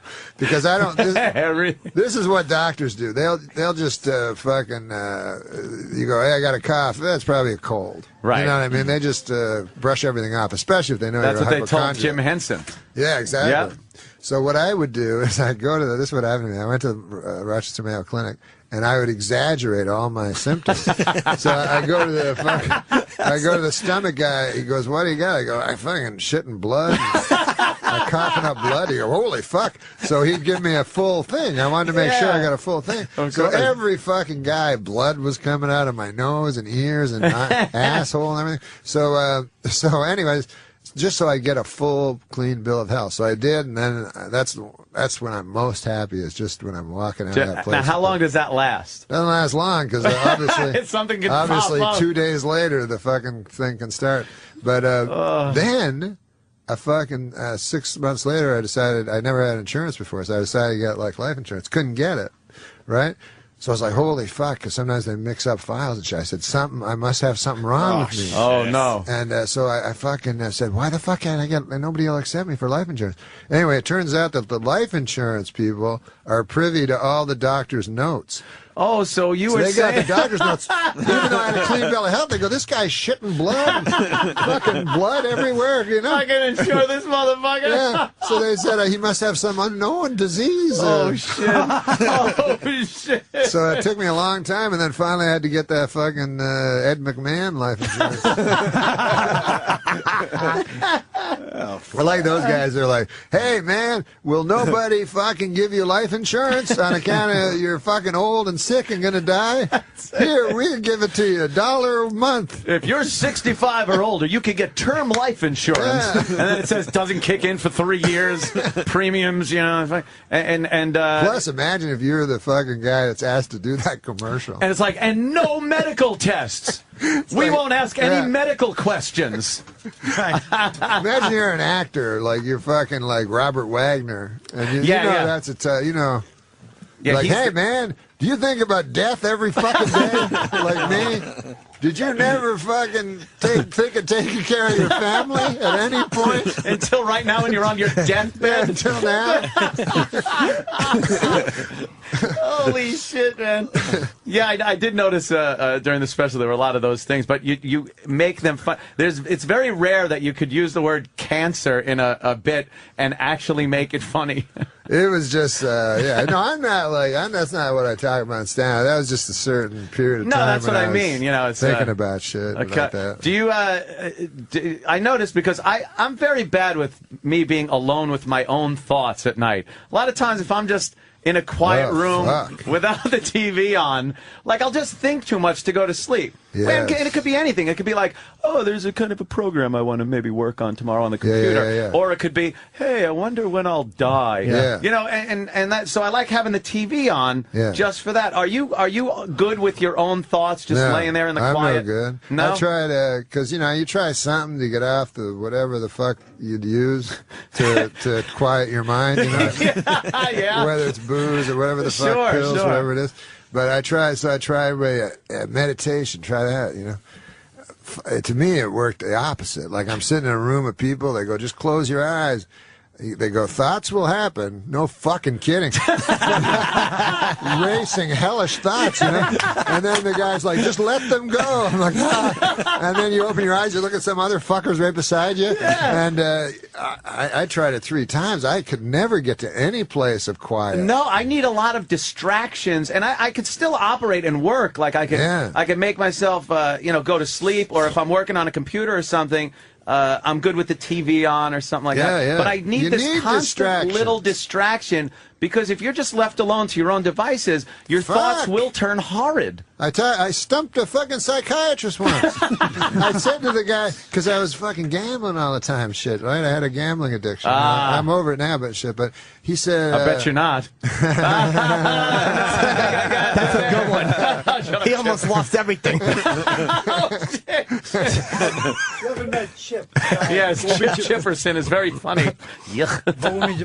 But he said, the psychiatrist, he said, you're using gambling, you're fixating on gambling in order to escape your real thoughts, you know? Mm-hmm. And I said to him, isn't that why you do everything in life? And literally, I stumped him. He had no answer. He was like, ah.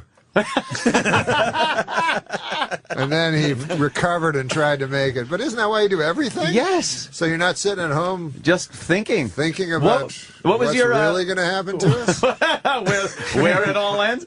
What was your gambling poison there? What did you enjoy? Sports gambling. Yeah, sports is the worst. You weren't a casino guy, or no? I did everything, but sports was the one that you think you can pick. You know what I mean? You delude yourself into going. You've sports gambled. I've never sports gambled. In your life? Well, maybe once I got that slip and I knew nothing and I filled shit out and some guy I could have won. What about you? A little bit. Yeah. Not like you. I've heard the Norm stories. I'm blackjack guy. Oh yeah. I play blackjack. I love blackjack. What was your biggest loss? Do you talk about it? Nah. Not really, huh? Nah. I don't blame you. A lot. It was a lot. Yeah, you're over it, though.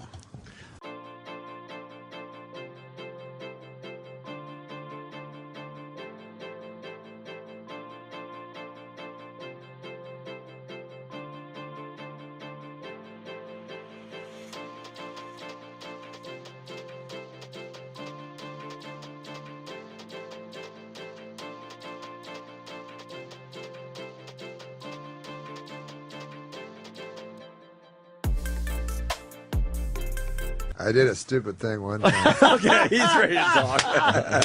This was my big. This was my big statement. I threw over at Atlantic City on the boardwalk. I threw 60,000 into the ocean. What? No way. Yeah, to quit. That was my thing. I'm going to quit. Why didn't you just quit and keep the 60? It was supposed to be like I felt like I was in a movie. Wow. That was a symbolic kind of a thing. Like, was it money or chips? No, it was money. It was money? Holy shit. I said chips, and he goes, what's that? Wait, so you threw 60 grand, because you had a moment where you're like, this is cleansing, this is like, to the ocean, I committed. The same way a drug addict would throw his drugs into the ocean. Right. How long after it left your hand did you regret it? I regretted it pretty good. See, I would have thrown the fucking dealer into the... That's how I would get over it. I'm Those always surprised stone-faced idiots. I'm surprised that people, like dealers, don't get... Killed. Yeah. It really is amazing because they can piss you off. I've seen dealers do things where it's like, and where they're in succession, where you're like, all right, look, I'm finally getting good cards. I'm pulling 20s out here. And the dealer's consistently showing a dumb 4 or a 3, and that 7, 8 pops up, and here's the ever-present picture card. Or anytime like they're dealing around, and I'm like, okay, king, and now they go around for the second one, 4. But whenever you see them showing a picture card, that down card, it's always a face card or an ace. It's every time. Insurance. Is that insurance. your game? That's your game? Yeah, I have yelled. I've gotten to the point where the guy, my security guy, Keith the cop, had to get a pillow and bring it down because I was turning around and punching him in the shoulder so hard when they would pull this bullshit on me.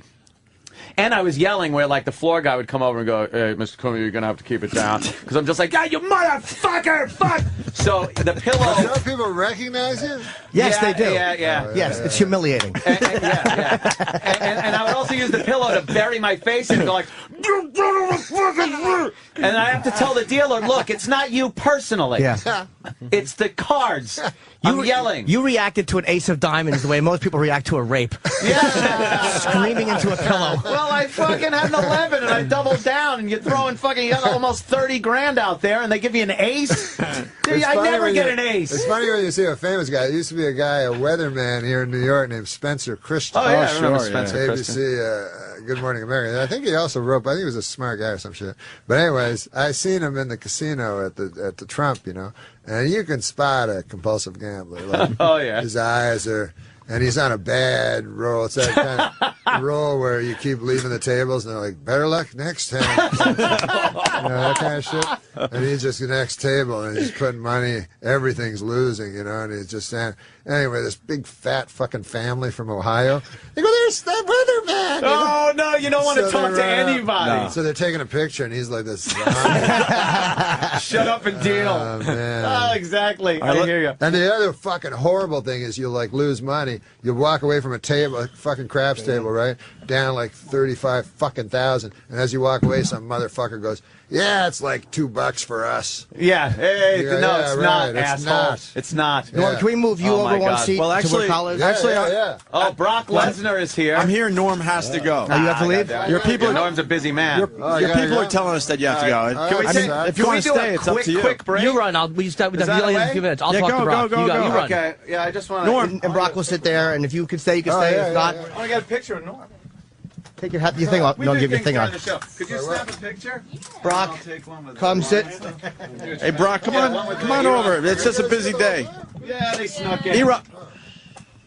Someone show Brock where he is. Brock's right here. Oh, he's waiting for the picture. Okay, all right. Finally meet you guys, man.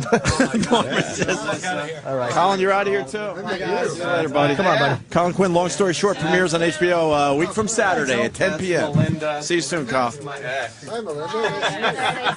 That's your ex? Yeah. Girlfriend? Yeah. Do you want to... There you go, buddy. Where'd Colin go? Colin just ran out. Fucking mess. I love it. It's a clusterfuck. You stay around. Colin, where you going? We actually are on the air. Hi, Brock. How are you? Yes. Sorry about that. Welcome to the Opie and Anthony Show. Thanks for coming in. You know Norm MacDonald behind you, just so you know the people? That's Norm. Colin Quinn and Norm MacDonald. Yeah. So. Yes. Good. I'll be back. I'm just taking a lot of pictures. All right, can they do it out? They can do it outside, right? Can they take the picture outside? Oh my God! All right, we're taking pictures. Brock Lesnar, you really walked into a clusterfuck, but we're happy that you're here. Thanks for coming. Good morning. Yeah, thanks for doing our show. It wasn't easy to get you on the show. Yeah, I'm happy to do it. What time did you get up this morning? Way too fucking early. You text me that you're coming down. Can we do this outside? Can we everybody do this outside, please? Not to fuck with everybody, but Norm. Nice to meet you. I love you, Norm. Good seeing you, buddy. I'm happy you're here. But, no, I love you very much, actually. because he loves Brock Lesnar more. Because I'm happy Brock is here, and people are doing a photo session in the fucking booth. Don't wear it out. We knew this would be a clusterfuck. That's all right. I want to ask him about the 50,000 he lost on a home run, but next time. Yeah. Norm MacDonald was great on the show today. Oh, yes, he was. Holy shit. Brock, all sorry. right, Brock is here. Sorry, Brock. All right, now we are ready. Yes. For Brock Lesnar. Colin. Yeah, he doesn't Colin like that edged network you out? very much. Yeah. Thank you. I did edge him out. You will shut out a fucking roast without me. Why are you screaming at me? We both hate the same people. It's not each other. Remember the time you two were getting in the elevator after that award show? Yeah. Colin, fucking, why don't you do roast, man? That roast you did to Artie was fucking awesome. Oh, because they don't fucking bring me on those roasts. Why? I don't know. They should. You're Be the very king. funny. They don't bring Jimmy on either. They always want the new people. Oh, hey, guess what? There's a young girl that's middling attractive that swears a lot.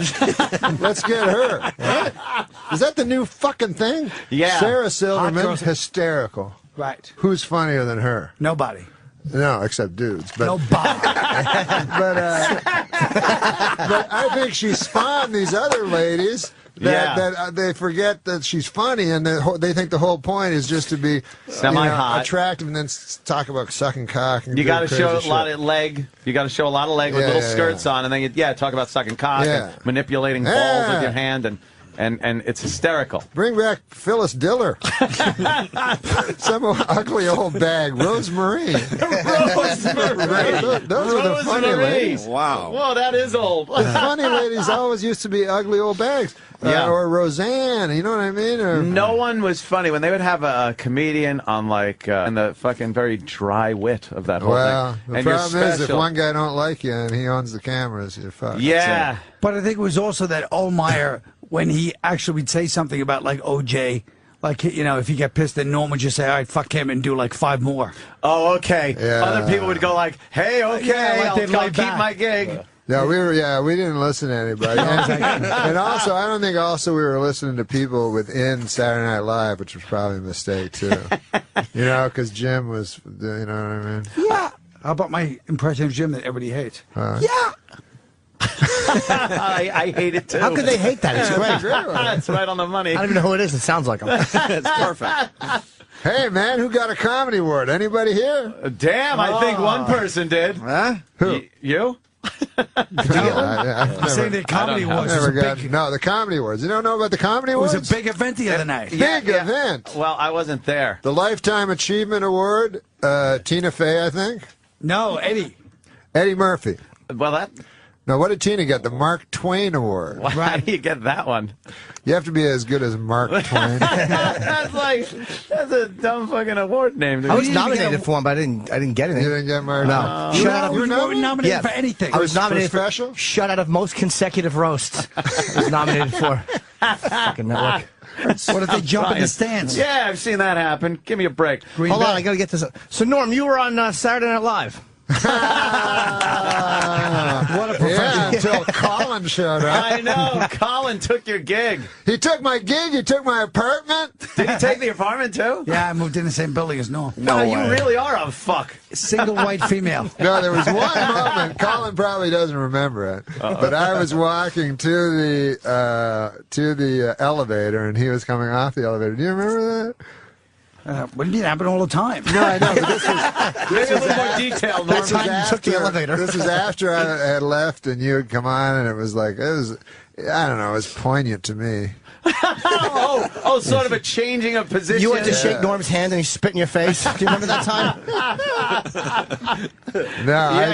No, Colin was awesome, though. You didn't have any animosity toward Colin. Not towards Colin. No, I love Colin. Now, I heard you were taken off of that show because the OJ situation. Who knows? I don't think it was really. You don't think that was it? No, I don't really think it was. Because you gave OJ a little guff, and most people were just treating him like a saint. Yeah, but I know people said that and shit. But I think I think it was because I didn't get laughs all the time and shit.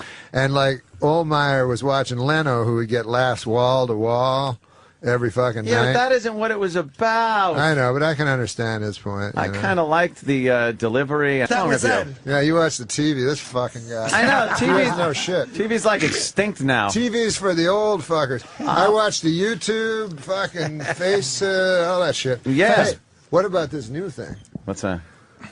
No, it's called Colors. Have you heard about it? Oh, we were just talking about that. I'm a fan of Colors. We were just talking about Isn't that that. The picture weird? No, but it's only 150 yards. Yeah. People within 150 yards. Yeah. You got it yet? I don't know. It seems a little fucking weird. It is weird. Like a guy in your apartment building can see what you're doing depending on where he is. Yeah, maybe you could figure out where a lady was, like looking at the layout of her apartment, and then maybe I don't know. I think it'll come in handy for. I don't know what it is. I think it'll come in handy what it is, for man. football players on the field because it's 150 yards, so he pretty much covers the field, and they could probably figure out what the other team's going to do based on what they're doing with their color. You don't watch a lot of football, right? No, none at all. 150 yards. Well, you got to consider the end zone. Football. I was considering the end zones. Oh, okay, I got it. The entire field. You're still off, though, a little bit. Why? How long are the end zones? 10, right?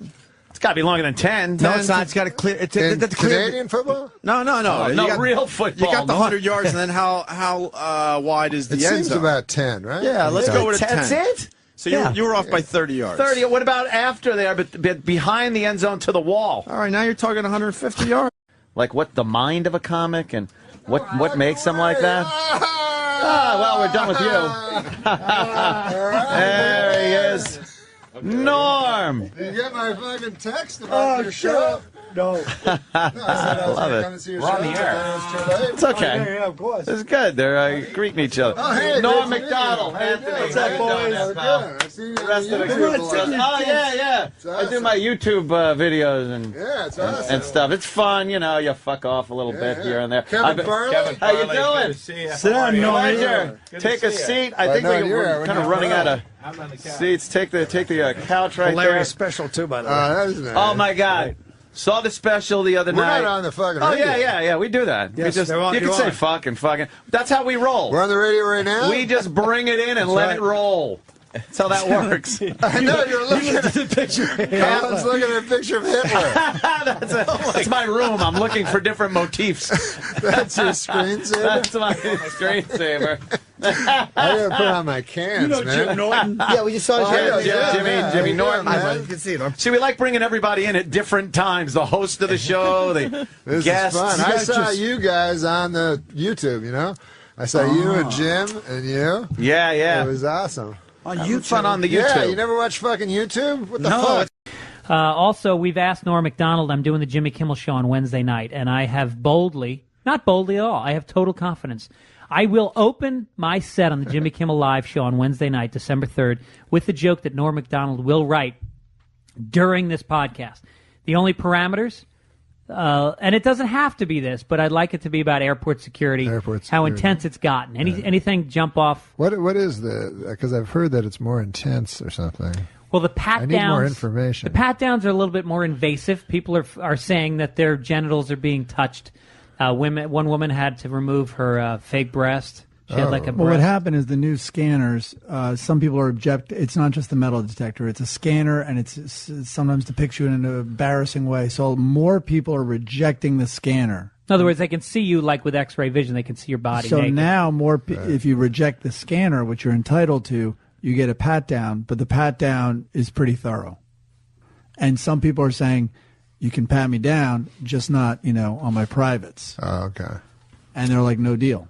So the airlines are saying, well, you made a choice to fly, and with that choice comes what some people consider to be overstepping. Norm, let's update us. What do you got for me? Opening joke, Jimmy Kimmel Live, Wednesday night. Yeah. We're looking for What's going on? Pat him down at the airport joke. Yeah. Now, again, no pressure. We've got another 12 minutes or so until this podcast is over. Hey, do they ever do that thing where,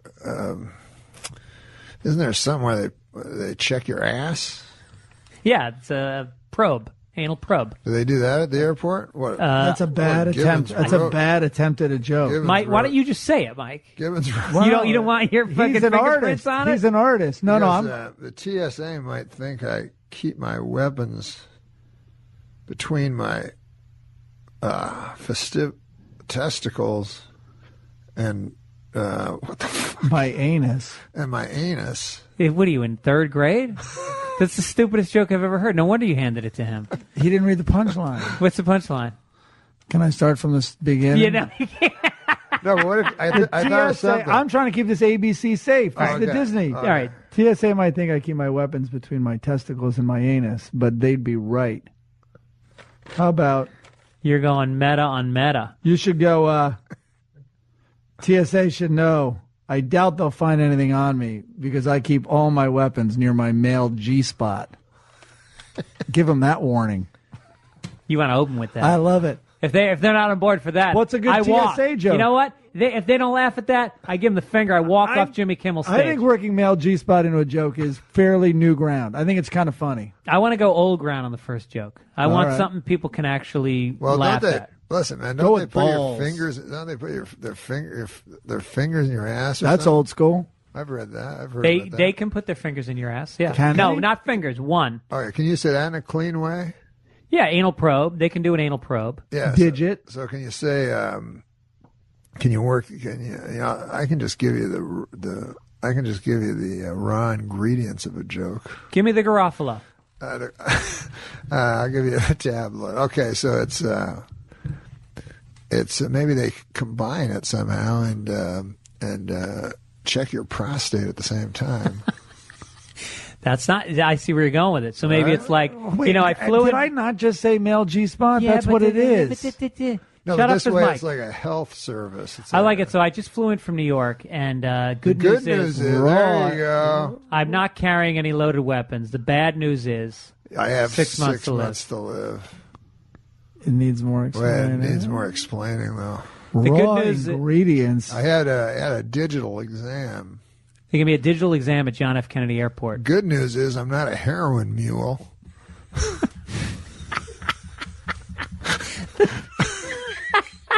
Bad news is I'm not a heroin mule. So I just flew in from JFK, and man, I don't know how else to say this. Is my prostate tired? That could work. Maybe. Just flew in from John F. Kennedy It's a Airport, little and boy is my The screening is crazy at these airports. I Cavity? just flew in from JFK, and boy, is my prostate tired. There you go. Yeah, I Boy, think is that's a word. my cavity. Yeah. It's a little leap. I just flew in from John F. Kennedy Airport and flew in with my mother, and I had no idea she had such full round breasts. Boy, is the security guard's finger tired. I don't know. I just flew in from just got into the airport. I'm not saying that the exam was intense, but tomorrow night I'm meeting the guy's mother. I just flew in. They gave me an exam that was so intense. The good news, that hemorrhoid's gone. The bad news is I have an impacted molar. Now that's intense. That's deep.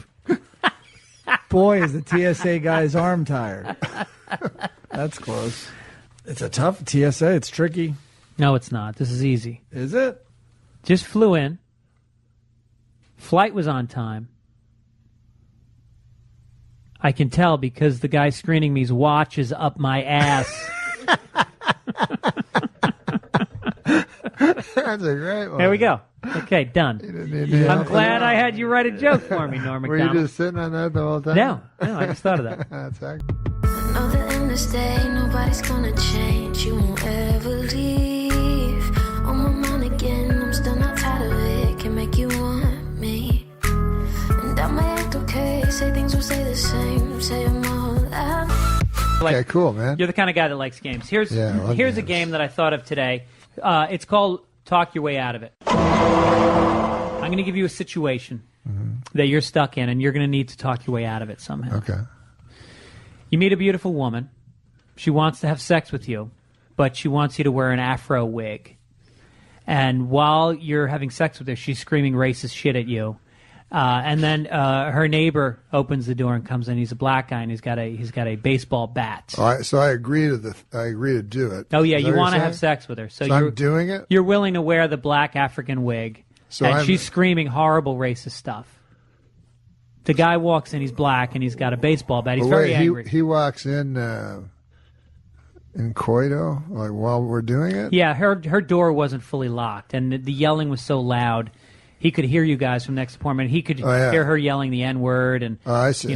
fuck me. And I got you. And so And he how will- do I talk? You want me to talk Now my way out of it? you gotta talk to the black gentleman who's got the Okay. baseball bat and talk your way out of this situation. Okay. Hey, bro, let's kill this honky bitch.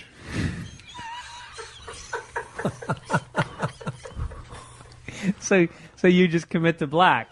You just go, Yeah, I'm with you. come on, man, you and me, jive turkey.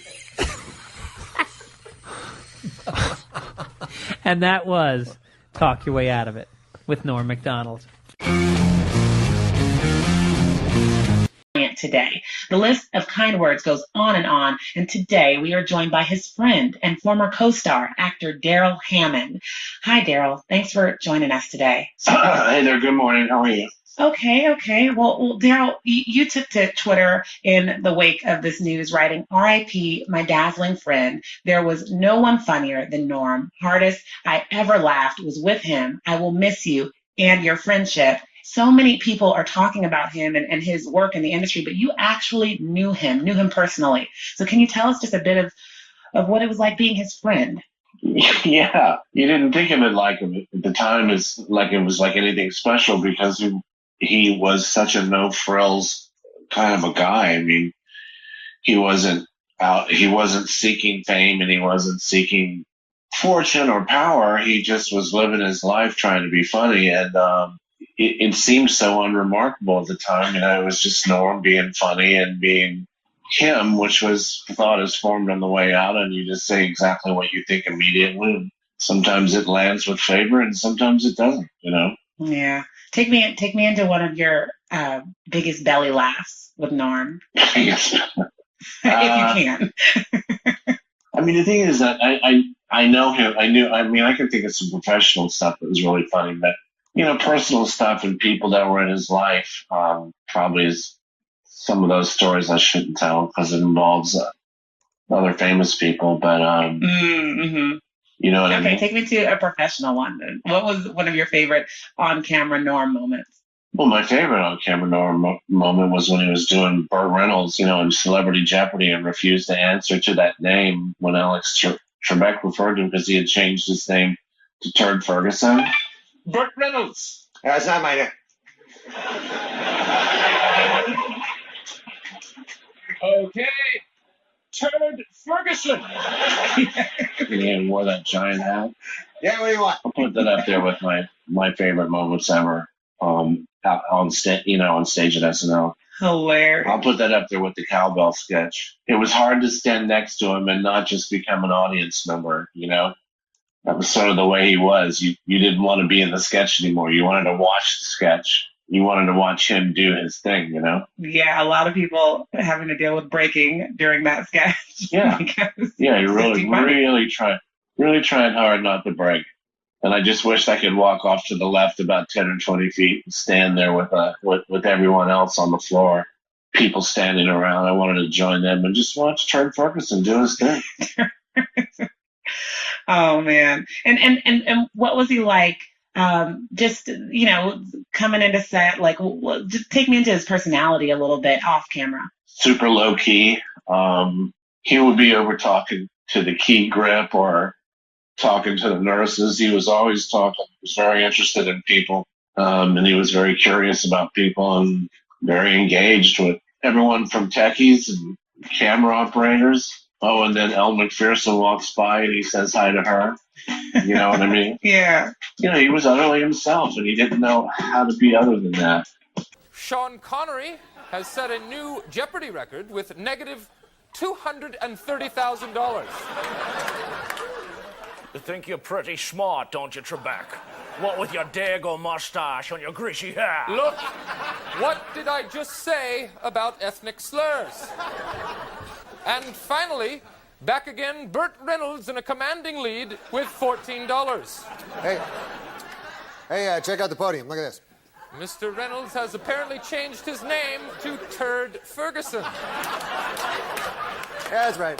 Turd Ferguson. It's a funny name. Great. Mr. Reynolds, it's still your board. Yeah, well, why don't you give me 8 tit for 200? It's not 8 tit.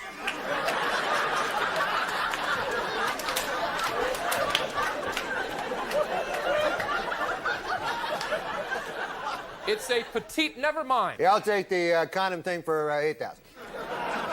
That's condiments. For 400. This condiment is made from mustard seed. This is the sound a doggy makes. Mr. Connery. Moo.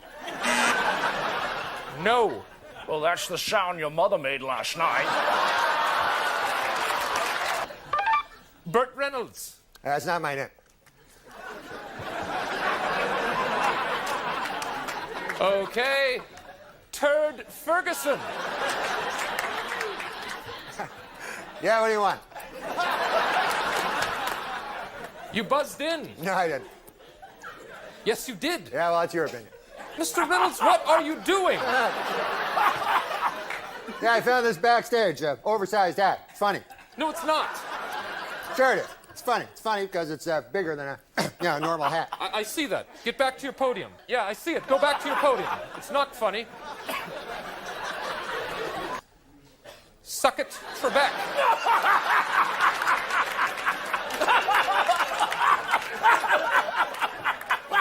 That's all the time we have. Good night. Mike, would you get that off me?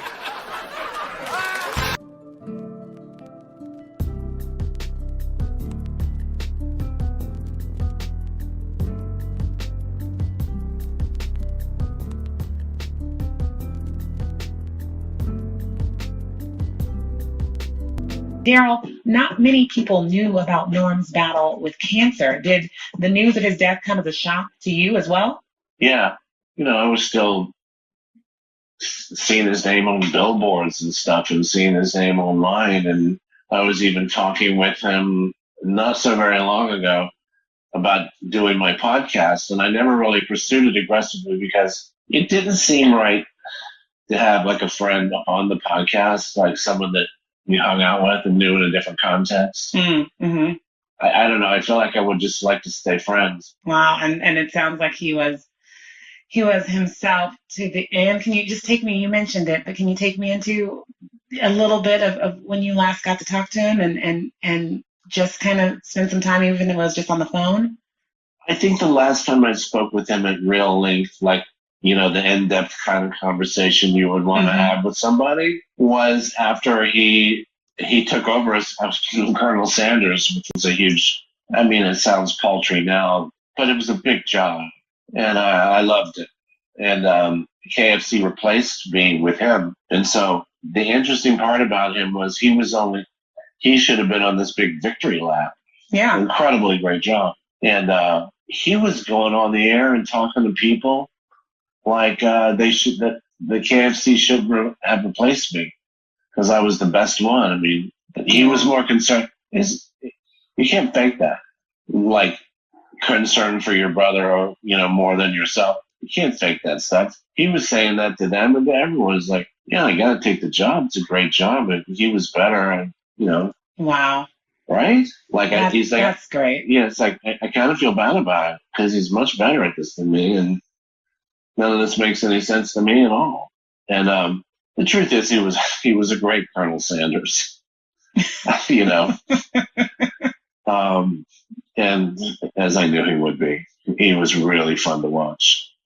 Well, it sounds like any character he stepped into, he owned it. He was bringing the electricity, yeah.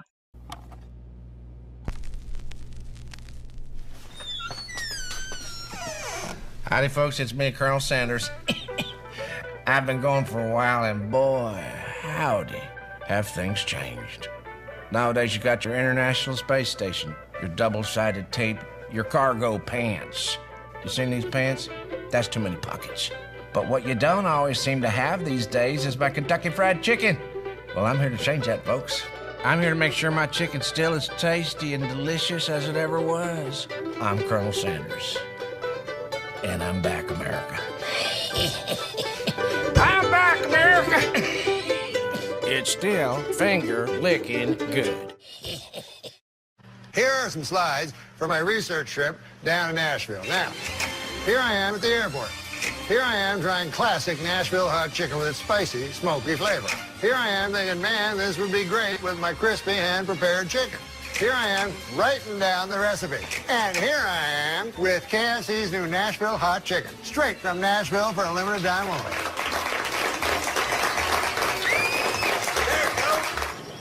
It's finger-licking good.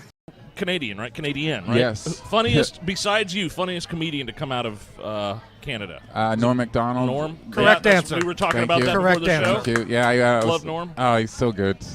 Me doing stand-up, if you haven't heard a good comedy album lately, get me doing stand-up. That's not me, but that's the name of his Yeah, comedy that's album. is that the one where he's in the blue shirt and the leather jacket? Is that I've seen the one on I've seen the special. It's one of his more recent ones, and oh man, when he talks about like Tiger Woods and OJ and Is that the same one? Alcoholism is the best disease. Yeah, is that the same that's the one. Yeah, if you're gonna have a disease, because you get drunk. You should just do Norm's bits. I should just sit here and do Norm's bits here for a half You're both hour. from Canada. It's the law. You can steal it. It's fine. I think over the border, you can do whatever you want. Have you met Norm MacDonald before? I got to work with Norm, and I guess I mean I hope he doesn't mind if I tell him because this is a very endearing. Oh, Last Comic Standing. No, I did. Right? I did the season before. Okay. But I got to work with him 1 week, and we. What did you do? Oh man, I watched every single set he did, and it was so cool. And we actually got. You know what? I already got into the story, so I got to tell it. Yeah, let's hear it. Yeah, that's fine. He wanted to get high. Yeah. And so I was like, okay, I don't really get high before shows, but afterwards, cool. And Sure. he's like, no, now. Well, when Norm MacDonald says now, right? You say yes. Yeah. Correct. And he goes and hands me the joint, and I was like, okay. And then he hands it back for a second hit, and I was like, no thanks. And he goes, what's your problem? And I go, well, I'm just worried I'm going to repeat a joke, and I still have to go up and bring you up because the opener was on, right? And I was hosting. So I still have to go up there and bring you up, and I just don't. I already did some jokes earlier, and I just don't want to tell the same joke again. And he goes, "That's insane. You're an idiot. Smoke this."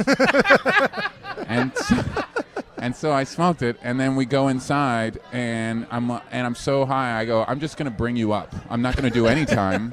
I'm just going to bring you up." And he's like, "No, do a couple minutes." And I go, "No, but please, just let me just bring you up." And he goes, "No, do 5 minutes." This guy's doing really well. Give me, take a little, Sure. do a little time in between. you need a little buffer between comics. Yeah. Right. I said, okay. So I went up there and I was so high, I was like, I don't even remember what I said in the Oh, first wow. half of my set. So I'm just going to tell jokes that I haven't told in years. and when I told a joke, So you told the audience, you let the audience in on the fact that you had been. no, the audience didn't know. They didn't So know. I would just tell. Okay. Oh, so you just said that to yourself. I'm just going to do jokes I haven't done in 5 years. Yes, and I walked on stage and I would tell a joke, and then I would watch the audience, and if they laughed, I would relax and go, okay. that one down. And I did that the whole set. It was horrible. I was so stressed out. And then I just said, ladies and gentlemen, Norm MacDonald. And I look over to my right, and there he is walking the opposite way. and the feature turned him around and pointed him to the stage. Over here, Norm. That's how high we got by accident. By accident, like you tripped on a joint. Right. But I mean, I love the peer pressure from Norm, though. That's awesome. It's like a high school and middle school all over again. And he's my hero. So I just, for me, I was a little worried about him. But then he walked on stage and he opened it up with this great bit, and he was crushing. Right. He was destroying. And then he got the light, and then he started to wrap it up, and he started to tell the joke he opened with. And I started to freak out. I was like, oh no. Oh no. Yeah. And the audience thought it was a joke. They thought he was being Norm. Sure. But when he delivered the punchline, and it was the same punchline, they realized he had just forgotten his joke, and they didn't laugh. They felt a little betrayed, and he walked off stage in complete confusion. And that bit usually kills. And then the feature goes, "You told the same joke twice, you idiot." And he goes, "No." And then he looks at me and he goes, "This is your fault."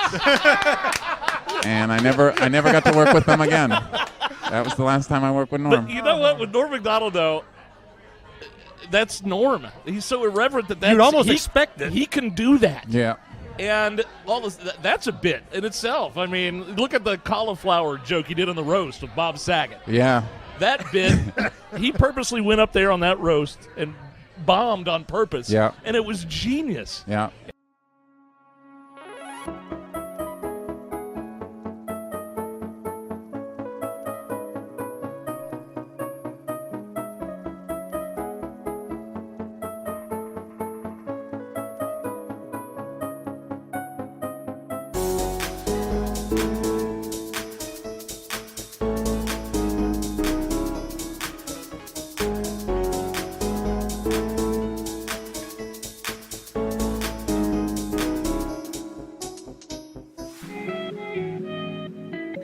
I saw your show 3 times over the last 2 days. The third time, last night, I was watching you, and in my mind, I was going, did he say that already this show, or was that the show before? And so does it ever get muddled in your mind?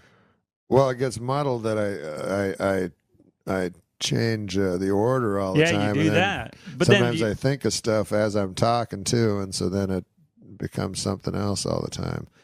But do you mean, did I say this during the set itself? Yeah. Yes, I've thought that before. But I've thought that I used to think that when I did 2 or 3 shows in a row and on the same night. On the same night, yeah, and I had my set list because I mix myself up all over the place. I definitely go, oh my gosh, did I say that, or did I? Something occurs to me, and then it reoccurs, and then I go back to the first point, and then, yeah, sometimes I get confused as to. That's a scary feeling. Have you ever repeated yourself? I think I've repeated myself because sometimes you can hear like a sort of a chitter, a murmur, that goes sounds different than a laughter. And then what I do is I try to just repeat everything as if I intended to. That's my default position. Genius. But this guy sent me, this is stupid, but on my phone, this guy, you'll laugh at this maybe. A lot of people get these pictures or tattoos, like of me as Joe Dirt. They send you, a lot of people get a lot of tattoos of stuff, like things you say or photos or whatever. Or they send me ones of Farley or whatever. So this guy sends me he's got Norm of all morons on his hand, Norm MacDonald. So I text Norm. I just send it to him. I go, hey, you have fans. And then I put in parentheses, fan. All we know is for sure this one guy. Uh-huh. And then of course, like days later, David, hello, it's me, Norm. How are you? Have you ever texted with Norm? No, I haven't. No. Times 1,000. He just goes, he waits days, and then at 3 a.m, hello? I go, Norm. Oh, what are you doing? Are you answering me from 4 days ago? Is that what you're doing? Dave, it's Norm. Do you like money? Yes, Norm, I like money. Why? Would you like to have more money than all your wildest dreams? Yes, I would. And then an hour later, would you like to walk into a dealership and point to a car and then just buy it? I go, of course. How? And then 3 hours later, bet the over in the Blackhawks game in the first quarter. First period or something. I go, oh, okay. Too bad that game was 6 days ago, you fucking idiot. You know what's funny is that reminds me, I was just thinking about this the other day. Norm was on my late night show and always an amazing guest and some of my favorite moments. And I know that Norm is in the makeup room getting made up, and the band's playing. I'm about to go out and start the show, but I go in just to say hey to Norm, and what I want to do is make sure I like to get in sync with people a little beforehand, just make sure that we're both on the same page, get a good groove going. So I go in, the band's playing, and Norm's always great. Like, hey Norm, good to see you. And he's like, hey, can you back out of the way? I'm trying to see the television set. Can you back up there, Conan? And the TV's on. And so I sort of back out of the way, and I realize he's watching some college basketball game, and he's watching it. It's towards the end of the game and all this. And I go like, okay, well, anyway, good. And he goes, can you be quiet? Quiet. Hold on a sec. And then someone scores a basket, and he goes, and the game's over, and he goes like, fuck. And I'm like, what? And he went, I just lost a lot of money. My whole dirty work. Yeah. Everything I made on dirty work is gone. And I just went, oh, and he went, oh, I'm in a terrible mood. And I went, okay. And then someone with a headset said, Conan, it's time to go on. And I went, I'll see you out there. And he's like, 30 seconds. Fuck you. You came in and jinxed me. You jinxed me. I'm going to fuck up your show. I'm doing a show with the jinx. You going to jinx my set? I know. He's so funny. I did his show on Netflix, and it was so funny. And it was an hour or something of just random. We both didn't know what was going on. And it was actually hilarious. A forklift or something drove through the set. I'm like, Norm. I did like it because it was so thrown together. It was just. And then he told me we were at a commercial, and I thought we were, and we weren't. That's actually a good trick. That's a great trick. It was a great trick because then he goes, yeah. And then he goes, so anyway, what's really going on? And then we start bullshitting about stuff I would never say. And then he goes, and we're back out of the blue. The biggest star.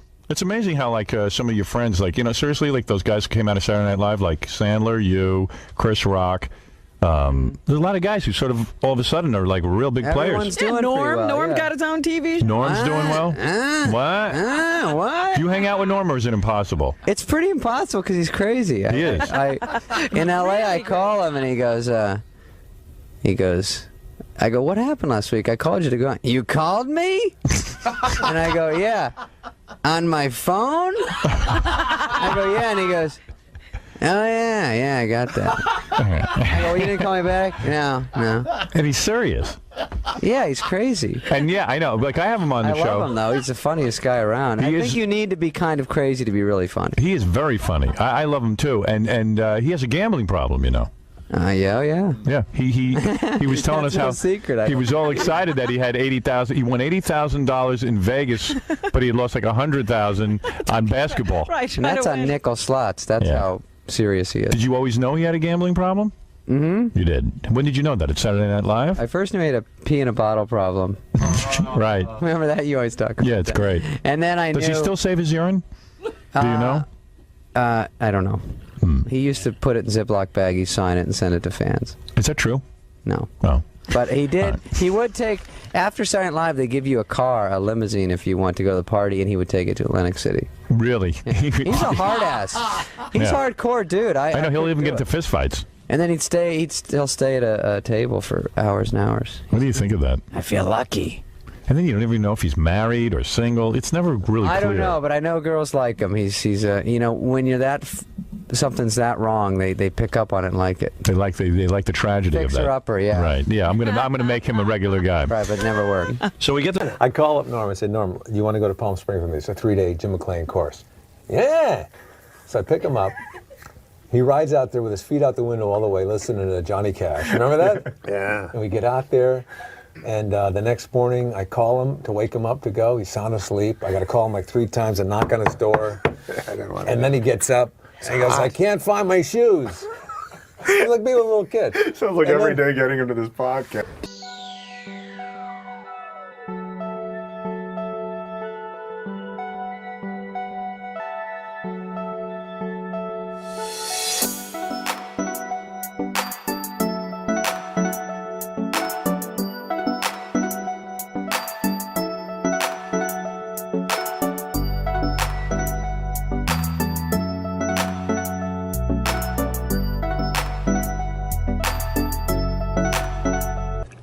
Norm is perfectly capable of like shaving and putting on a little Grecian formula and putting a tie and a suit on and going to New York and doing a really funny, kick-ass 5-minute stand-up comedy set. But then you talk to him about doing podcasts or projects or teaming up or whatever. It's like, Norm can't leave his apartment because if he gets up, he'll kick over a jug of urine and he'll lose his cleaning deposit. And he does not drive. He does not drive himself. Oh, no, he does not. By the way, move to L.A. and then make the proclamation, I don't drive. And it's like saying I can't be employed. Like, he should just fucking take ropes and put himself onto the bed like James Caan in Misery. Like he doesn't drive? No, he does not drive. Why? He has a helper person, female, whatever.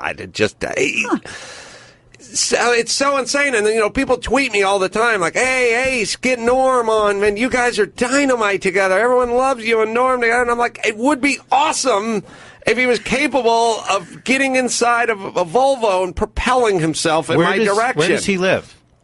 He lives somewhere on the west side, sort of beach city. Oh, he's in L.A.? Yeah, he's in L.A. Okay. All right. He does not drive. Well, that can be fixed. I agree. Are you taking his beautiful Dave Letterman moment and making it about the fact that you can't get him to do anything with That's you? exactly what's happening. Yeah. I just see the guy. I'm seeing it because he is so good when he wants to be amazing. good, and he puts himself together, and it's perfect. And then you see him, and he's got like a gray beard, and he's walking around with Kleenex boxes on for slippers, and it's like, look, just fucking learn, get your driver's license, and come on out. Yeah, join the rest of us. It's in society. Well, no, I feel like Norm's talent is being wasted in Norm's apartment instead of out with us. Which I believe now. See, I don't know anything about what Norm's doing. You catch him every now and then on a clip. You catch him. Maybe he calls in somewhere, and I've seen him there. He seems to tweet a lot now, though. Yes. He'll tweet. Guess what you can do from your living room. He'll watch an entire round of golf, the Masters. He'll tweet every shot. He'll go on long rants. Well, he showed up at the SNL thing. Yeah, I know. I mean, that's the whole thing. He's capable. He cleans himself up, he shaves, he puts on a suit, and he goes out and does a really funny stand-up set. And you wouldn't even need him to clean himself up or a suit. I'm wearing pajamas right now with slippers. I'm wearing fucking practically pajamas myself. I know. I just, all I'm saying is he is one of the funniest guys on the planet. Oh, it would so be funny. nice if he could, somebody just backhand him and yell, get hold of yourself. And then, give him a shot of vermouth or something and go, let's go. We're going down to the fucking DMV. Maybe We're that's getting you. a license. I think I told him. That guy sounds hot. It's either that or Gilbert Godfrey. I can't remember. But I told one of them, I will teach you how to drive.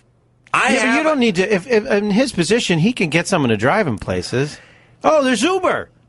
I love Uber. Oh, you hate Uber? No, I love it. I just can't. It's impossible. The answer, yes, is you could get someone to do it. Has he never Maybe driven? he just has a social phobia that only goes away when he goes to New York for major television farewells and finales. Was there a driving-related trauma? I don't want to belabor this, but I'm fascinated. No, there are many people that they're allowed to just announce to the world that they're nuts, essentially. and then they can do whatever idiosyncratic behavior they like, and then everyone just sort of covers for them. They go, Gilbert Godfrey or Norm or whoever, everyone goes, oh, well, they don't drive. Well, but yeah. no one ever goes, why the fuck not? I've been driving since I was 15 and a half. It's That's no like big deal. Bill Cosby doesn't have sex with women who are awake. That was his thing. That's his thing. He announced it. Maybe he should have announced it. He should have. We've been forgiving. I think you started out as a writer for Roseanne, which many people consider probably the best sitcom pre-Seinfeld or of the 90s, the best traditional sitcom of the 90s. And you were a writer on that show for a bunch of years, right? Yeah. I started with stand-up, and then Roseanne signed me to stand-up and hired me.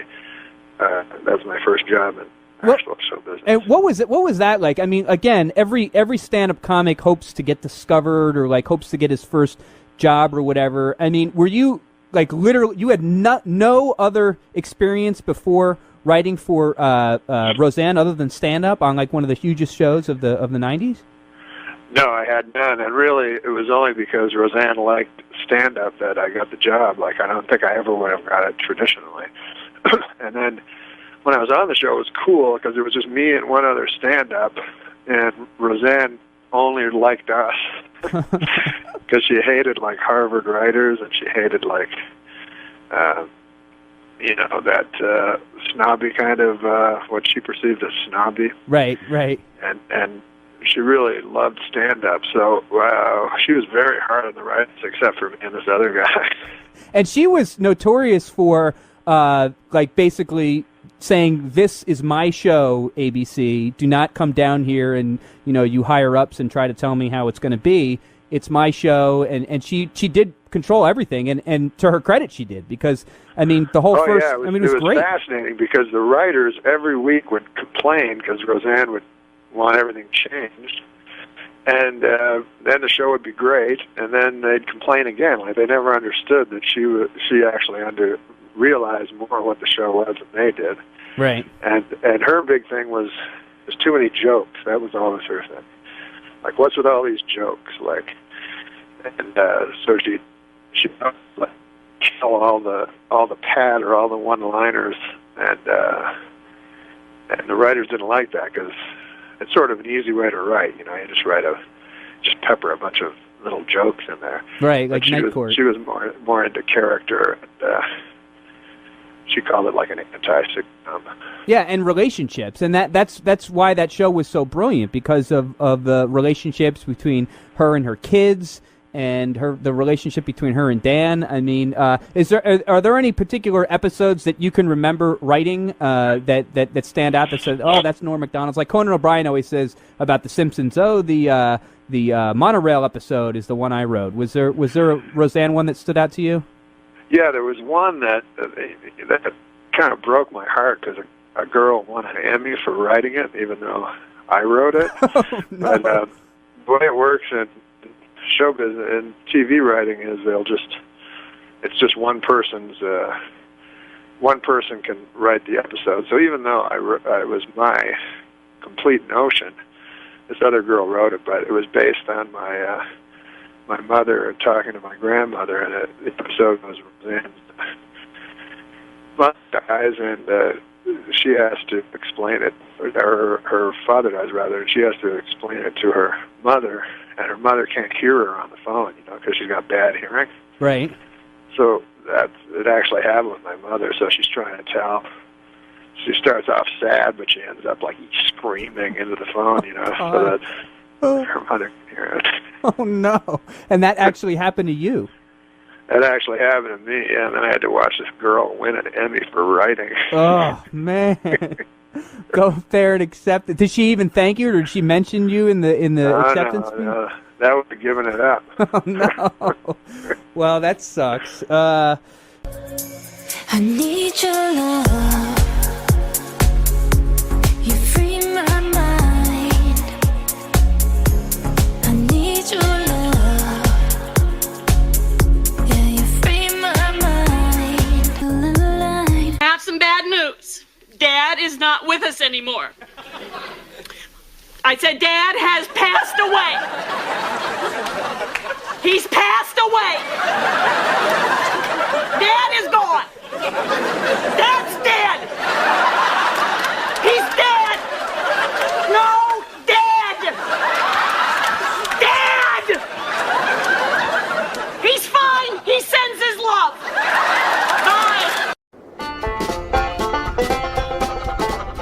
Don't miss the show that critics are calling insightful. Hi, I'm Josh. No, I'm Norm, and we're on, what? Back on the road. And informative. It's not a bag, it's a new type of travel magazine for television.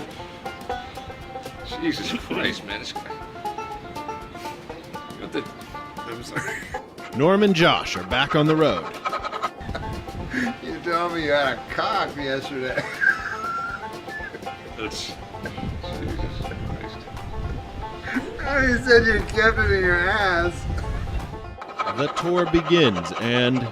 You know, whatever happens, so be it. Back on the road, coming soon to your town. But hopefully not.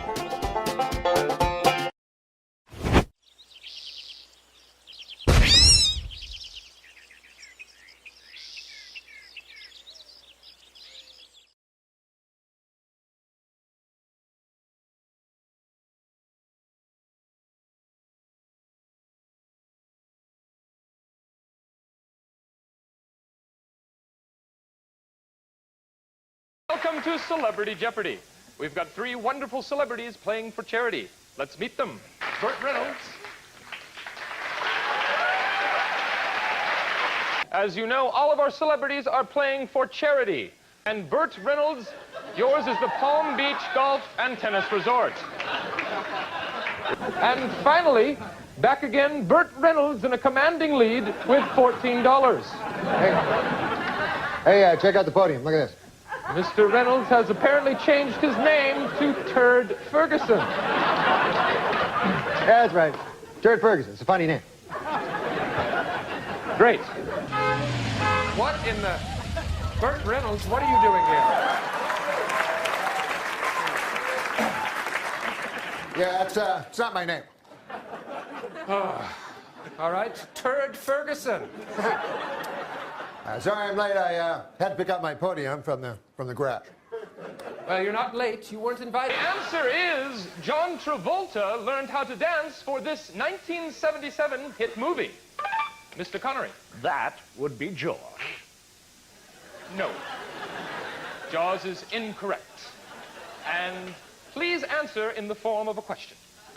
Burt Reynolds. What is Jaws?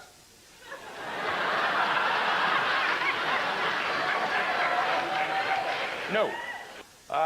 I'll take swords for 400. It's actually not swords, sir. Swords. It's not easy. These are words that begin with S. The answer is Popeye is this sort of man. Burt Reynolds. What is Popeye? No. This racing movie with Dom DeLuise told us that, yes, cannonballs can run.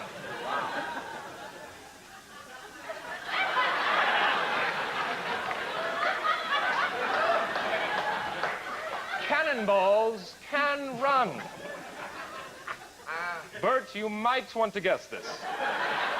Just move on. Bert, can you please pick a category? Pick swords. Yeah, sure. Give me swords. It's S words. It's S words. And for how much, Mr. Reynolds? Hell, let's go nuts. Swords for 48,000. We're not doing swords. Let's just start with famous Roberts for 400. And the answer is, this was John F. Kennedy's younger brother. Marlon Brando. Teddy. No. Who is Teddy? No. What is Teddy? No. Burt Reynolds. I'll tell you something, Alex. I think he's right. This December 25th holiday involves decorating a tree and opening presents. Burt Reynolds. Yeah, when's my birthday? Is your birthday on December 25th, Mr. Reynolds? No, July 7th. Actually, I have your bio here. It's February 11th. Burt Reynolds. What is July 7th? Burt Reynolds, you picked the category. Yeah, give me theater for 10,000. Theater for 600. The answer is, this play by William Shakespeare was about a merchant who lived in Venice. Burt Reynolds. Yeah, it was Footloose. Good flick, Footloose. No. And please answer in the form of a question. Mr. Reynolds, you seem to have broken your buzzer. And it's been a hard day's night. I should be sleeping like a this. Burt Reynolds. Chinese whore.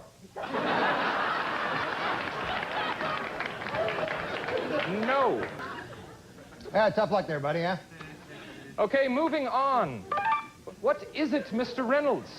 Check out this guy's back. What? That's nice. You put a kick me sign on Mr. Travolta's back. Yeah. Oh, that's good. I did it when he wasn't looking. That's very nice. Good job, Bert. Hey, I speak a little French. You're an ass bite. Pardon my French. My name's French. Yeah, well, who gives a damn? Moving on. Yeah, I'll take the condom thing for 8,000. That's condiments. For 400. Yeah, well, why don't you give me 8 tit for 200? It's not 8 tit.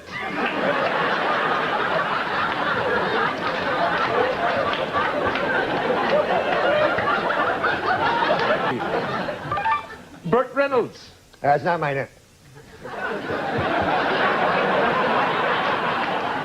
Okay. Turd Ferguson. Yeah, what do you want? You buzzed in. No, I didn't. Yes, you did. Yeah, well, that's your opinion. I'd like to solve the puzzle, Alex. This isn't Wheel of Fortune. Who is Andre the Giant?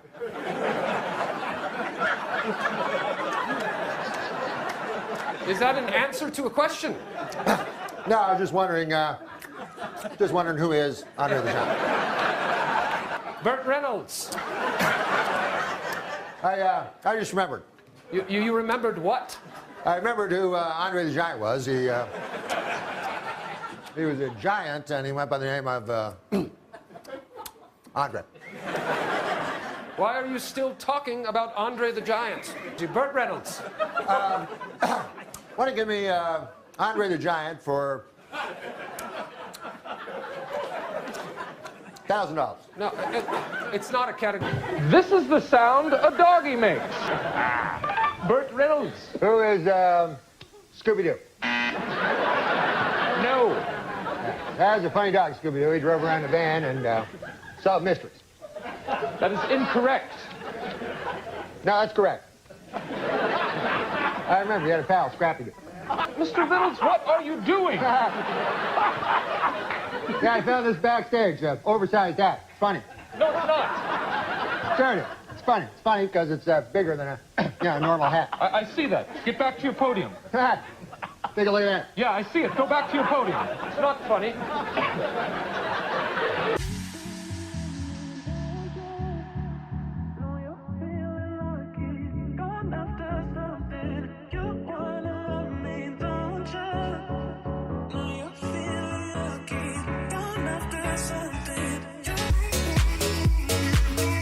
You know what? Let's just move on to Final Jeopardy with every player in negative numbers. And the category is, you know what? This is way too hard. I'm just going to make one up. How about your favorite food? Just write down whatever food you personally like most, any food you like to eat. Your favorite food. Let's look at Mr. Reynolds' answer. Check out Keaton's back.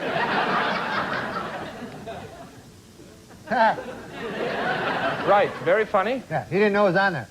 Shut up. Just shut up. Let's just move on to Final Jeopardy. Tell you what, let's just forget the question. All you have to do to win the game is write down the current year. What year it is right now. It's a number. What year is it? This now, Mr. Reynolds. I didn't see you write anything. Maybe I missed it. And I didn't. You gave no answer. Why don't you let me buy a vowel? Okay, that's infuriating. Good night. Get that off me! Yeah, it was. Good night. But please stop it!